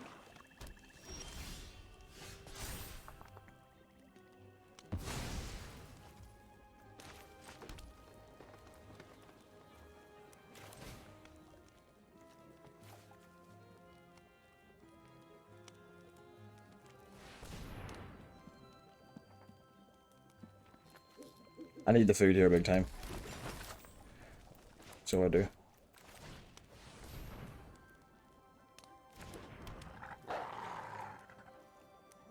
Now, if he has Sugar Rush, I'm in a lot of trouble, but I don't think he does. So. Yeah, I didn't think he did. He's got an Elusive Otter he can't play, and hopefully nothing else he can play. Now, luckily, if I just get, I can go Tangaspan in the Course Courtier next turn, which is really nice. Yeah. Okay, well now I'm just gonna go Tangaspan. What do you call it? And then send the boys. I have Gingerbread Hunter up here, so I'm fine. And then just Gingerbread Hunter next turn when that trigger comes up.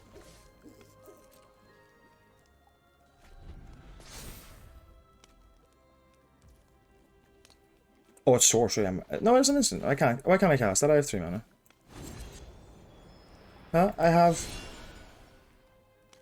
Oh, I'm an idiot. Okay, whoops. Why did I think I had Swamp? Sorry. I thought that was a Prophetic Prism. Whoops.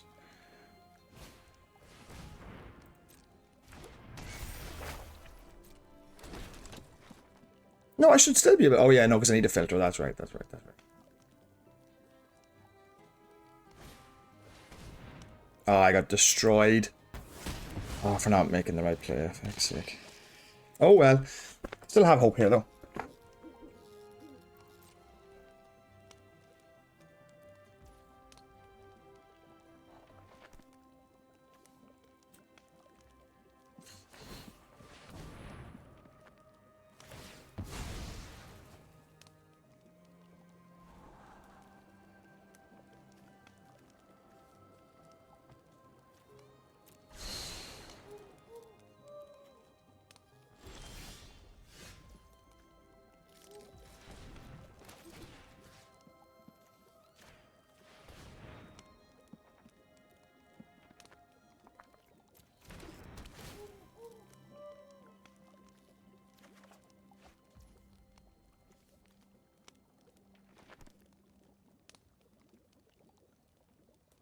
No. I think we're just being Stockworm here, don't we?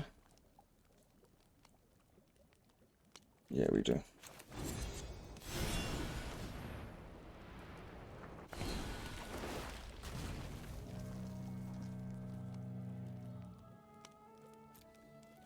Okay, we're still in decent shape. Still in decent shape.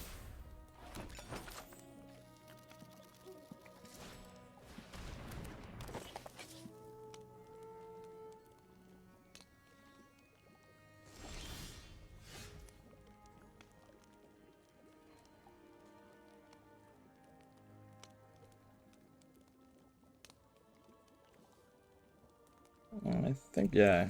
Bishop Bloodline. The Witch Stalker or the... Yeah, on the Witch Stalker. It's the most, it's the most dispensable.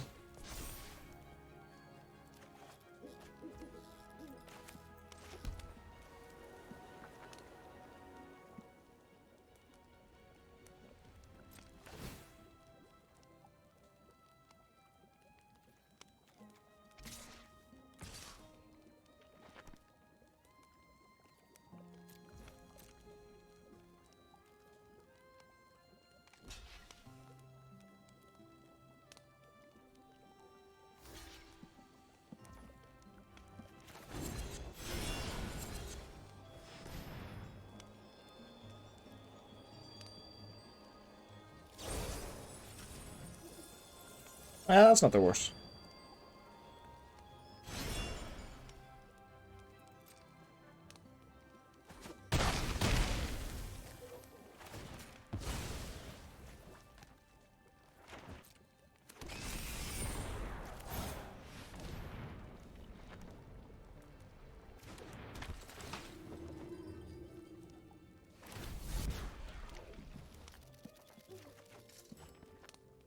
Okay. So all you need to do is make sure we don't die.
Alright, pretty close game.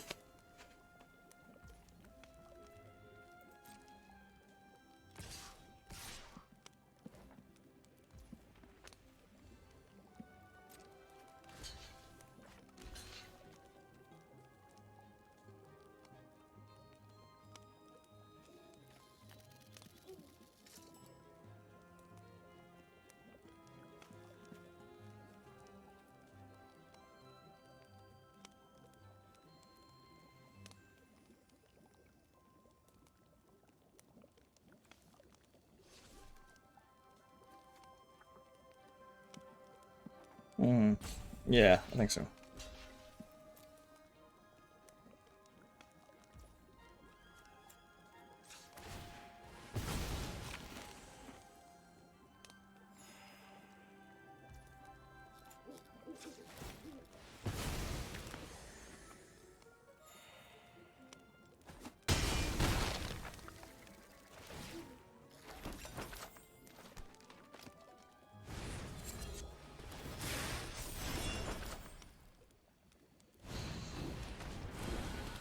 It's a pretty close game. I need a way to get rid of that screen puff just.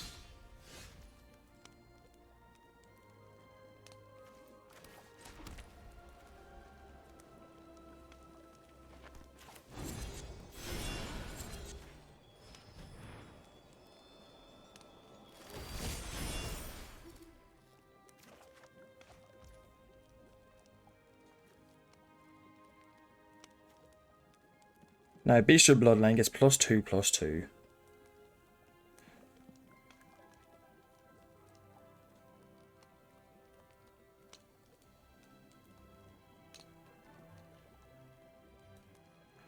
Probably want to put it on the Tanglespan lookout, actually.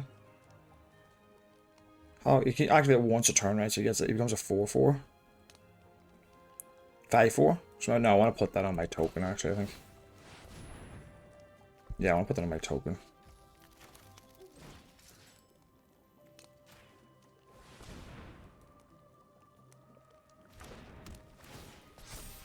Getting a lot of cards here.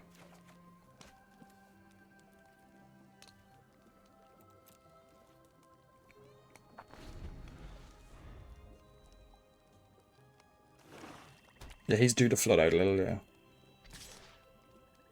I'm going to make the trade all day. I'm priced into it, really. If he has a trick, yeah, okay, there you go. Yeah, I feel like he's definitely got nothing.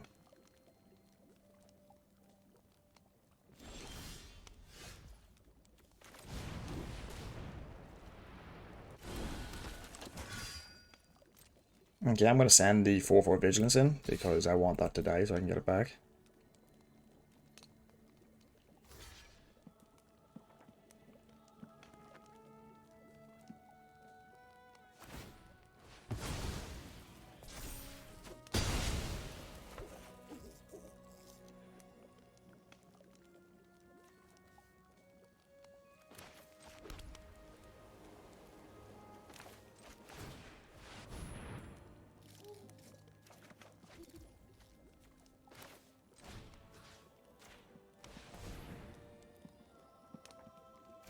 Alright, get a lot of value out of this, eh? We've got to draw something good eventually. Ah! Okay, 4, 5, 6, 7, 8, 9, 10, 11, 12 lands. So, we are... 2/2 can't be blocked. Oh my god. Doesn't even realize.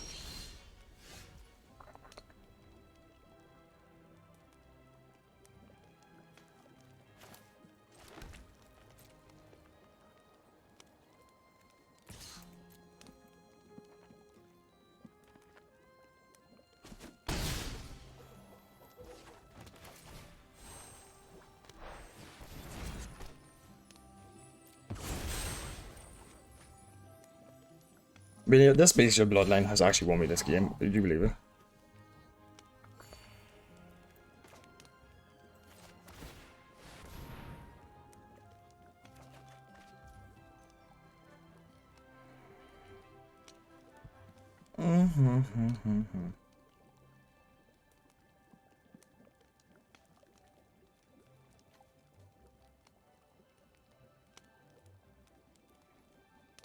He could draw or remove a spell at any point. No. So do we use our mana now? I think we use our mana now, to be honest.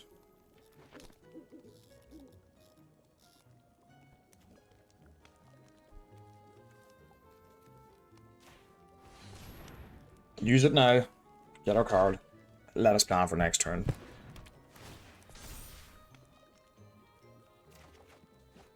Okay, well, that's going to win me the game next turn if I can just survive.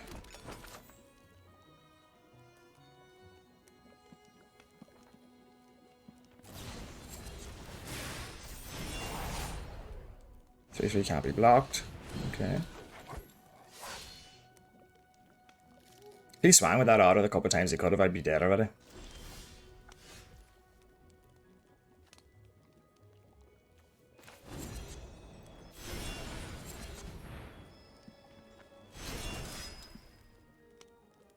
He's got 4 blockers.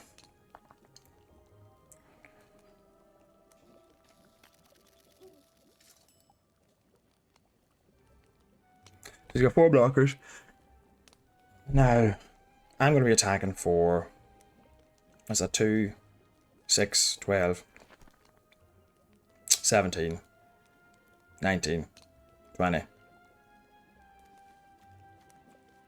27. So he's got to block everything, right? Yeah, he's got to block everything.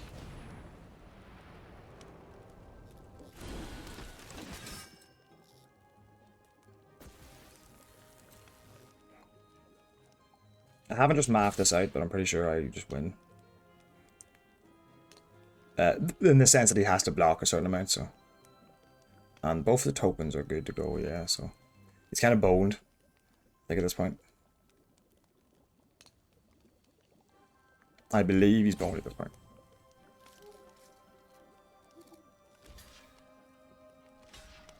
Forge, so I'm going to trample over, so that doesn't work.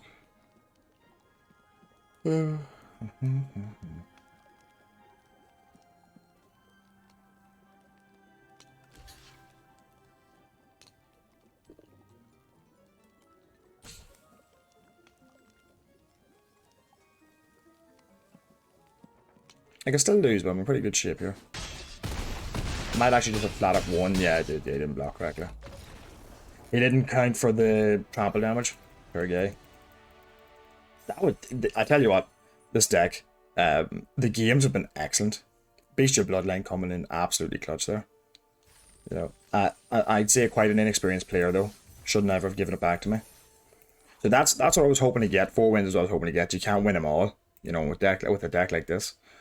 Eldraine's Recruiter just helping out an awful lot. But I did well there because we had to work our way through a lot of lands. You know, we had to work our way through a lot of lands. So we did.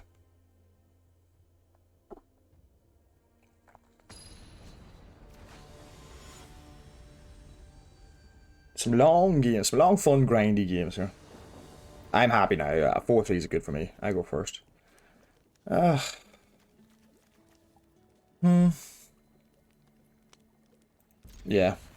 It's a poor hand. It needs some help, but I just need like a 2-drop, you know, or a 1-drop or a 3-drops. You know, I just need a creature. You know.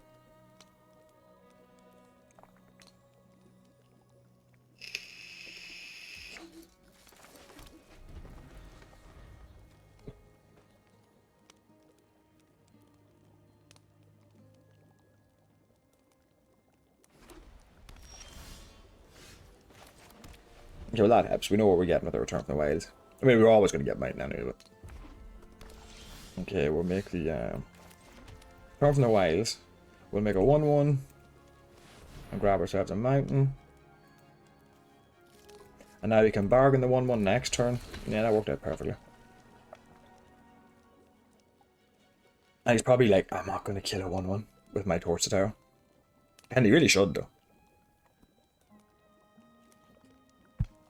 Yeah, he's like, nah, I'm not doing it.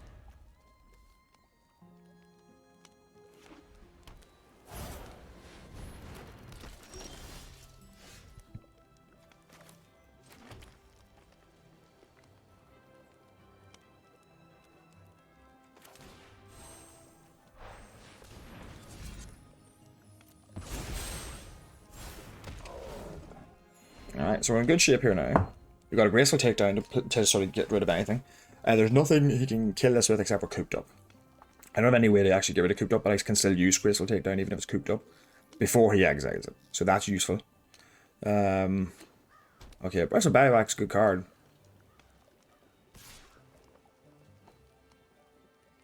Oh yeah, no. What's that? The one in the red, +1/+0, or +2/+0 and gets a monster roll on it.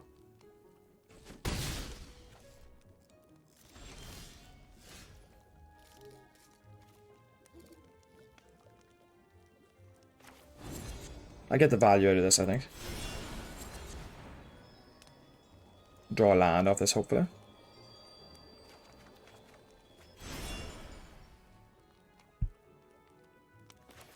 So 4 mana, so I want to Grasp of Fate or Prophetic Prism. I guess we'll Grasp of Fate.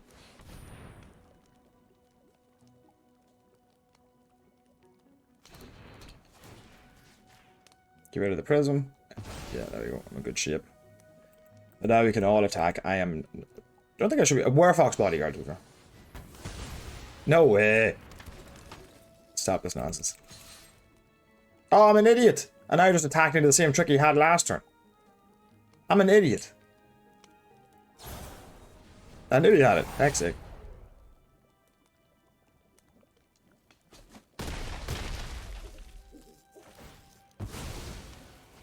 I'm an idiot. Although, who's playing around Restless? Or Break the Spell, like? Ah. Now you're gonna attack, put a counter on it? Okay, that's good.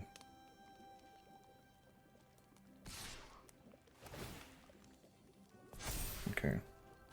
Yeah, that was poor play by me. I just attacked straight into the trick I knew was there. Although, having said that, probably getting it out of the way and getting 3 damage in isn't the worst, necessarily. So I've got 6 mana I want to use up here. So I think we'll go Questing Druid into Tangaspan Lookout. And then we'll start Armont next turn, most likely. If you can naturally draw a land, we'll be able to hopefully kill something with the Graceful Takedown. He's obviously not got much in hand. If he's attacking with the buyback, he might have something now, though. Gearslinger, I'm not concerned about that. Is he going to activate the rest of his buyback? I mean, if he does, I'm just going to let him hit. It's fine. Yeah, get in. Get in, man.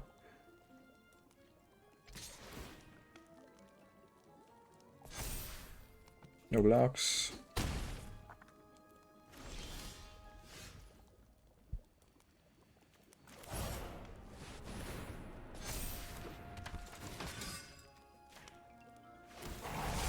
Land. Yeah.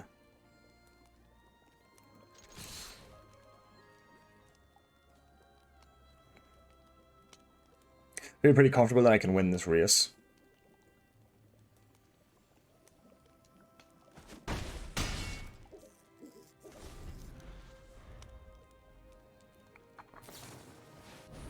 Ah, that's a pain.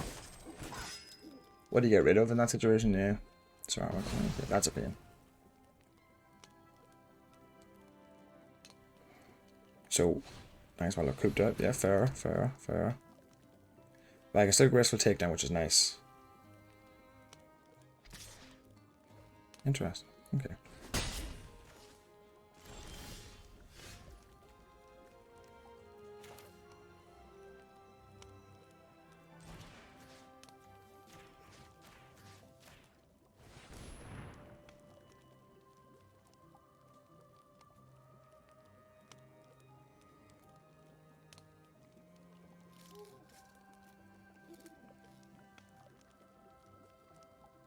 And then we'll Curse Courtier, draw a card.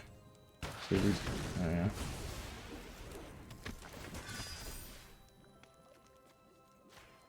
Oh, I should have Curse Courtier first, I didn't think about that. Now draw a card. There we are. We have 4 mana. I could Territorial Witchstalker and Shrouded Shepherd this turn.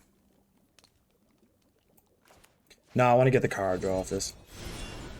Whoops, I played the wrong card. Whoopsies. Oh well. Meant to play Curse Courtier to get the card this turn.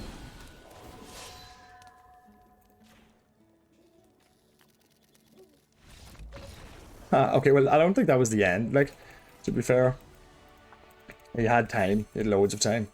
I still had, what would you say? You know, I was only hitting for 7 there. That worked out pretty well, all things considered. Alright.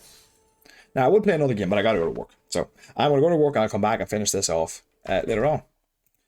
But obviously, you'll not notice that yourself. Now, it won't have seemed like much time for you, but I've done something very strange. Something I don't often do, which is I've actually come back from work. It's like 1:30 in the morning. And I wanted to finish off this draft I started earlier today. Now, this, as we know, this isn't the best green white deck in the world. We didn't really make any mistakes during the drafting process. We just got very unlucky with how the packs broke for us. And I've already exceeded my expectations by getting 5 wins with this deck. So now we'll just see how we finish up. Will we go 5-3? Will we go 7-2? Will we go 6-3? I'm interested to find out. And I'm realistically happy with any outcome. I tend to play Magic pretty early after I wake up. Oh, we got matched up against a diamond or a platinum player. Oh, okay. That's pretty good. That actually triggers my Territorial Witchstalker. He gets to attack. Turn 4. That's pretty good. Got your armored here. All I need to do is draw a reasonable card. Huh.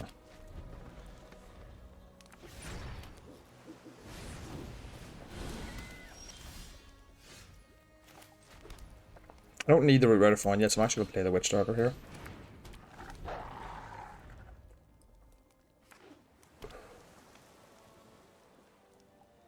I want to try and maybe take him off his ramp. Possibilities. Okay, well that's... The Return from the Wilds isn't going to help there.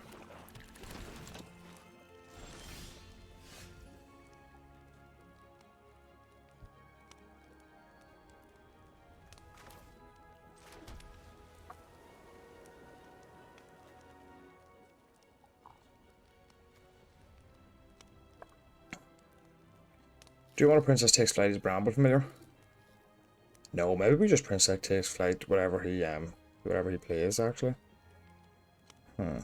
Okay, so that was a poor judgment on my behalf.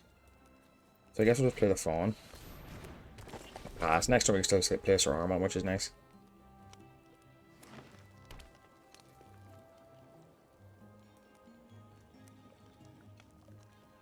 Yeah, okay, so maybe I should have just played the Fawn if I was going to do that.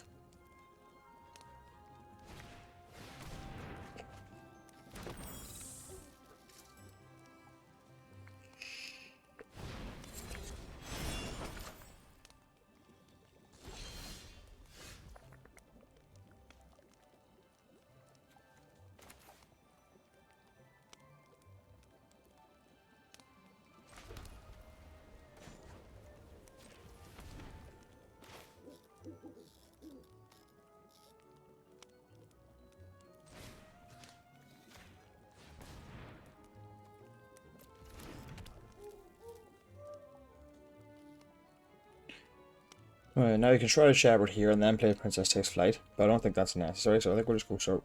Maybe it is though.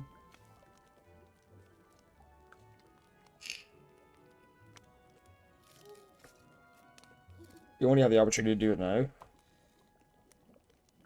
No, I think we just place our arm on now.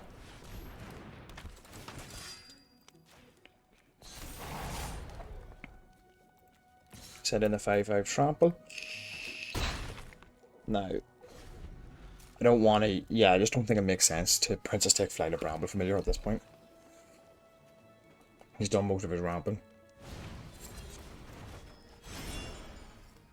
Yeah, see, Princess Takes Flight I want to keep for Balloon if possible.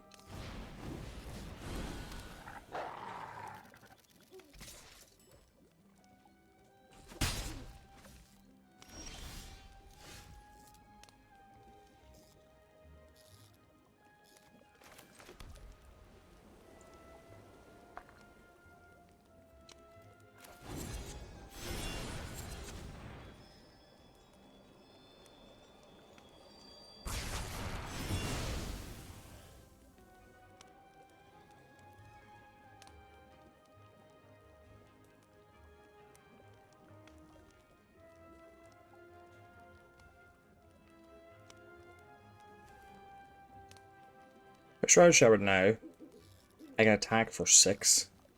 He can pump this, right, to, yeah, and they can rat out for -1, and we would trade everything, so I would trade Sir Armament.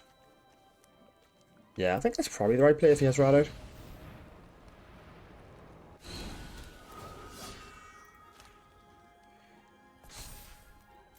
I'm gonna send Sir Armament in. It's a risky play. If he has rat out. Still a 3 for 1. Yeah, just get in for 6. Then play the Witch Stalker.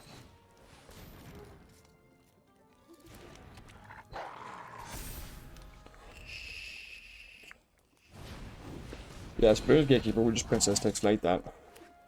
Might be a win off that.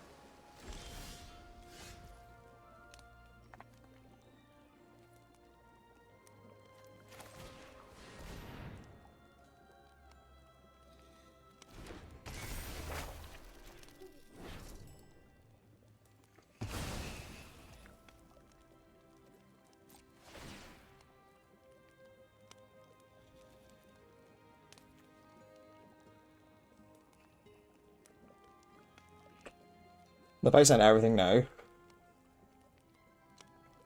what happens? He can eat something with the Hollow Scavenger.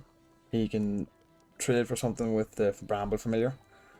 Or he can trade with Sir Armament and I get 3 damage through. To bring him down to 6. Huh.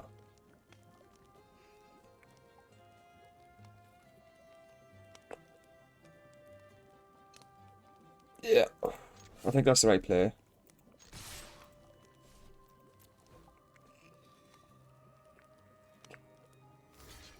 He's gonna trade there and trade there, yeah.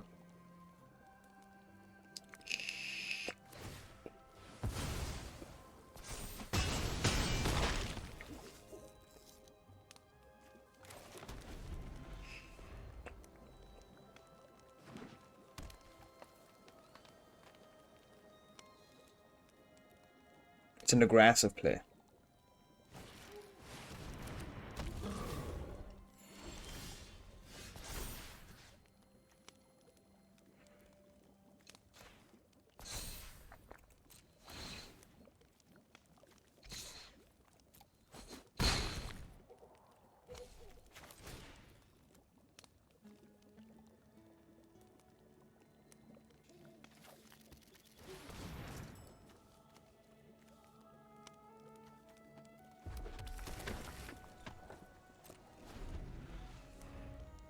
It didn't work out because he's going to get a 6-5 back next turn, unfortunately. But if I held off...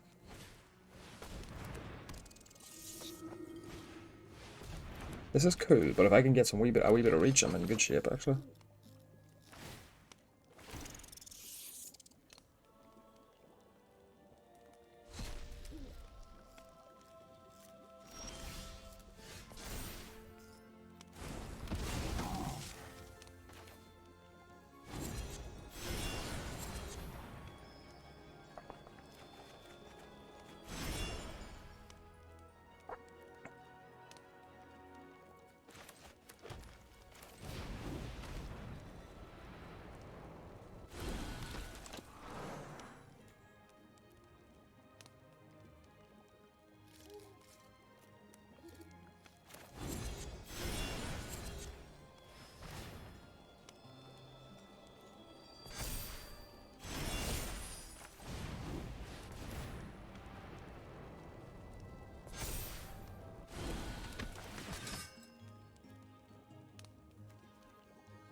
Now, he's top decking. So if he whiffs, we're in good shape. It was an interesting, maybe that was a super aggressive attack, but I'm not sure what I'm supposed to do, really. You know, I'm trying to force is the issue here.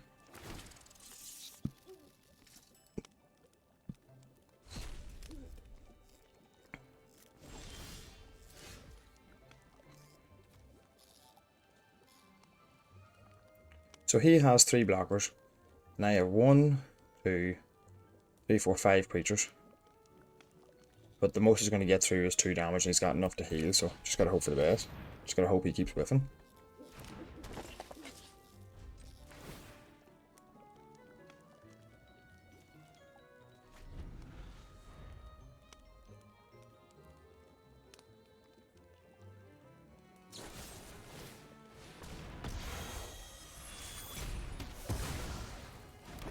This game is a bit out of reach now, I think.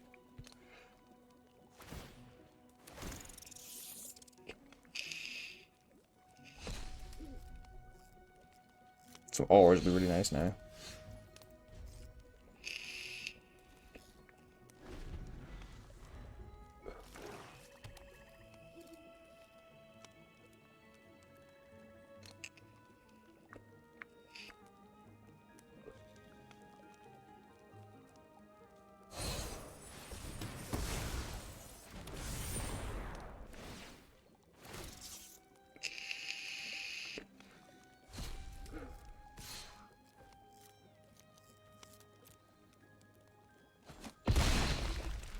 Game's pretty much over. I could draw a Grasp of Fate though.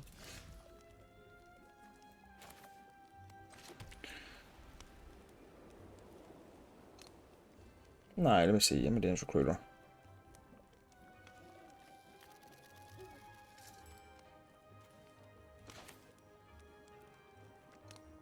Now, let me see. I'm attacking with. He's got 2 blockers, and I'm attacking with 1. So I'm at 2 power, 2 power, 2 power, 3 power, 3 power. Is it enough? 7, 8, 9, 10. Can you kill me in the backswing? You can. Is it enough? Sorry, let me do my math here. Sorry, I'm just doing my math quickly. I'm attacking with 6, 9, 12, 14, 16. He can lock 2 of them. And they're all at 3, so he should technically be dead. Yeah, okay, if my math's correct, he's dead.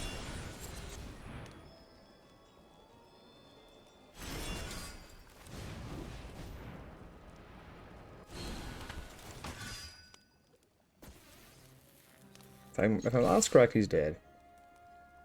Right, he blocks 2, he takes 3 10, yeah. He's exactly dead.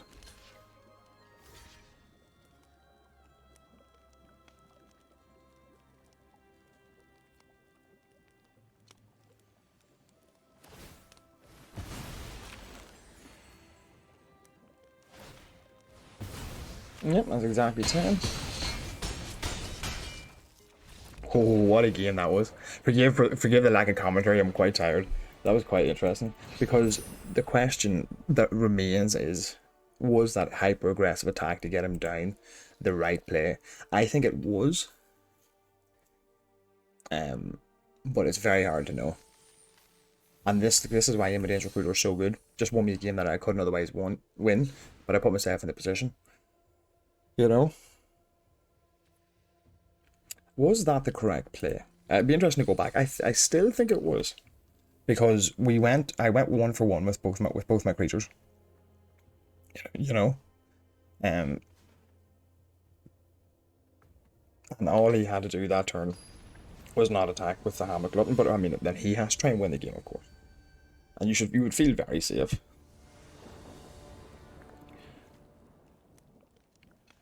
But Immidane's Recruiter having the ability to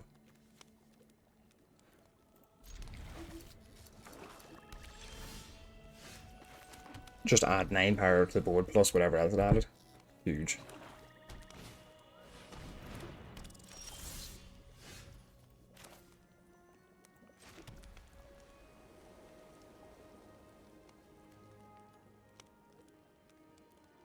Do I play the Witch Stalker and just trade here? Do I Beanstalk Worm and put an extra land out? I don't think I do. Root Rider Fawn means next turn I can play Territorial Witch Stalker and Question Druid. Yeah, probably is the best play there. Or Beanstalk Worm and Question Druid. No blocks. I need a clean answer to this. Grasp of Fate's really what I'm looking for here. Look at it, that's fine. Ember Theron. This is pretty fast now. Okay. I think we'll play a Forest. I think we Beanstalk Worm to cast this. Yeah, and then we Territorial Witch Stalker. Play a Forest. And then we just block one of these guys.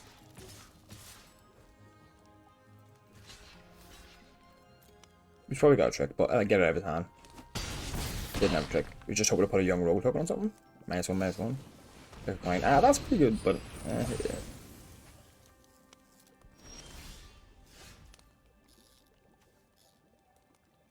Werefox Bodyguard is actually a really...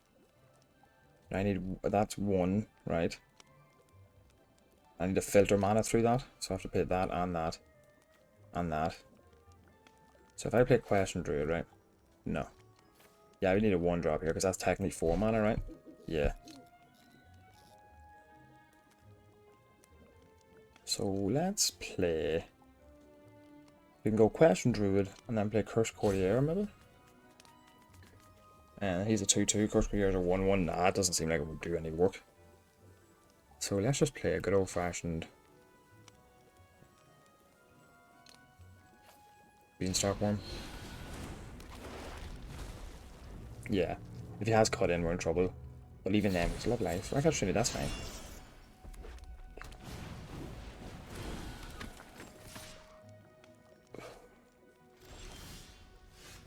Okay. But now I can play 2. Now 1, 2, 3, 4. Yeah, so I'm just gonna play the quest.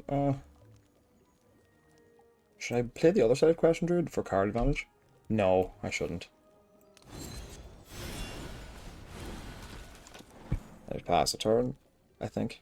No, let's do this now. When he doesn't have any mana to interrupt it.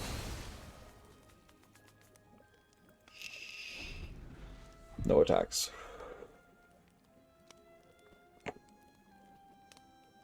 Yeah, I think that was a correct play. I just didn't want him to have any mana to interrupt it.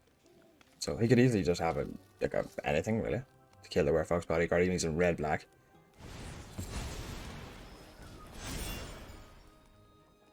Okay, for first strike. No blocks. That's a problem.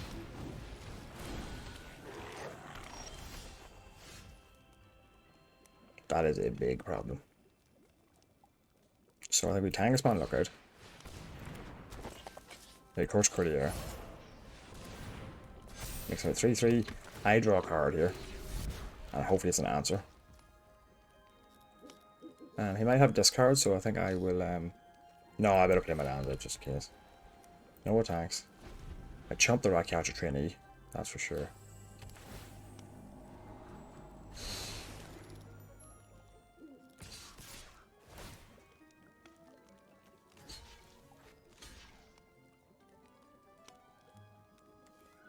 I think I chumped the Question Druid here, or the Tank Spawn Lookout.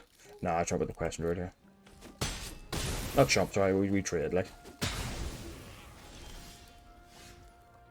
Oh, perfect, Besotted Knight. Now I need something that can, so...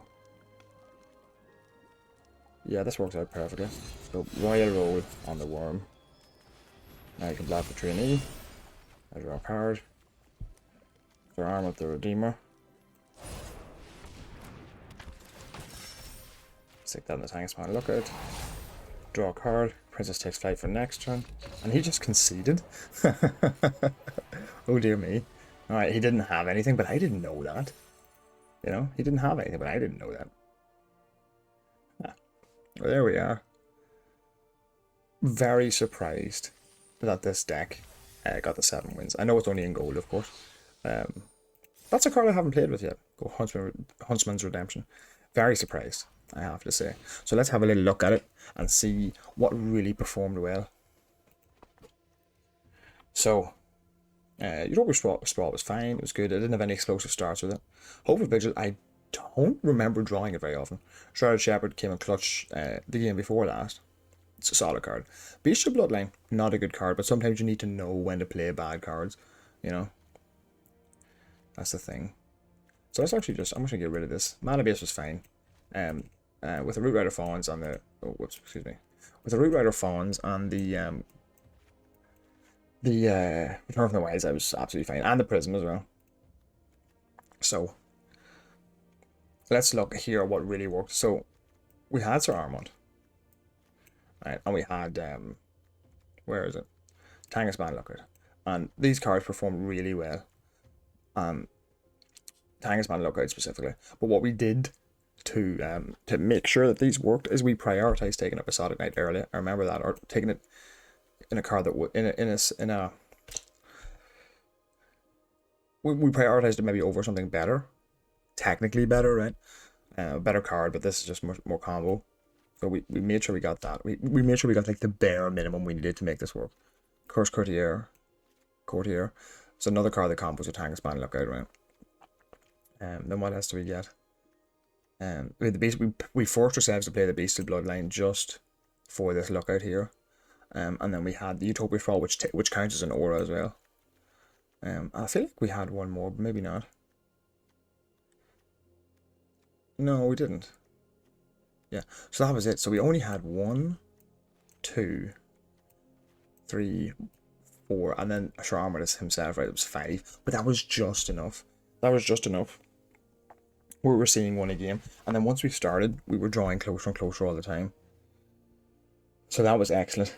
And like, I think that's the takeaway from this is like sometimes you need to learn when to play sort of bad cards like the Bloodline, you know, to get yourself to that critical mass. And we weren't at critical mass at all, but we were, as I said before, we just had just enough. And of course, Immodane's Recruiter won us a huge amount of games. It's such a busted card. Werewolf's Bodyguard was fine. It's a good rare, like it really is. It's not as good in this set. It's very easy to kill it, and then you're oftentimes, what do you call it? You could be re-triggering ETBs with it, so it's pretty easy to kill it. Grasp was fine, as well. It was fine. Princess Take Flight was solid as usual, but we very rarely bargained it. Unfortunately, this deck needed a little bit more bargain actually. So it did. You know, we only had this for bargain, and I think that was everything. No, we also had, do we have anything else? No. Now, one of the games I lost, if you remember from earlier, was a really terrible decision of using Mend the Wilds to put Territorial Witchstalker on the battlefield again against a black-red opponent who was then just immediate, and then put Beast of Bloodline on it. My idea was to like make it into like a 5/5 or whatever it was or something like that. Put Beast of Bloodline on it, but that was like a terrible decision because I'm putting all my eggs in one basket against a black-red deck. Like I don't know what I was thinking. Terrible decision. Shrouded Shepherd was able to splash that pretty much all the time thanks to Root Rider Fawn. Root Rider Fawn actually deserves to be over here with all these guys. Brilliant card. Brilliant card. Graceful Takedowns came up. They were very good as well. Question Druid was actually excellent. You know, my opponent was all out aggressive the last game, and just getting to trade that off for the double striking picnic ruiner was excellent. And here's another card that deserves a mention. It's not a good card, but sometimes you have to know when to play bad cards. I think that's what this deck. I think this is why this deck got the 7 wins. It was like knowing what bad cards to play. You know, so playing the Witchstalker just as another 2-drop and a speed bump, and knowing that we had a decent ability to with our auras and some bigger creatures, knowing we had the ability to turn this on, off and on. So yeah, Territorial Witchstalker was a bad card that we played. Beast of Bloodline was another bad card that we played, just to get there. You know, I would consider Besotted Knight. It's not a bad card. It's filler, but it's like super filler, and it was actually a real role player in this game. Cursed Courtier with like very few ways to actually like buff it. Still good because with Tangaspan Lookout, it's just a 1/1 lifelink draw card, and that's fine. Now what else? Beanstalk Worm, another like not great card that was just like very glad that we played it.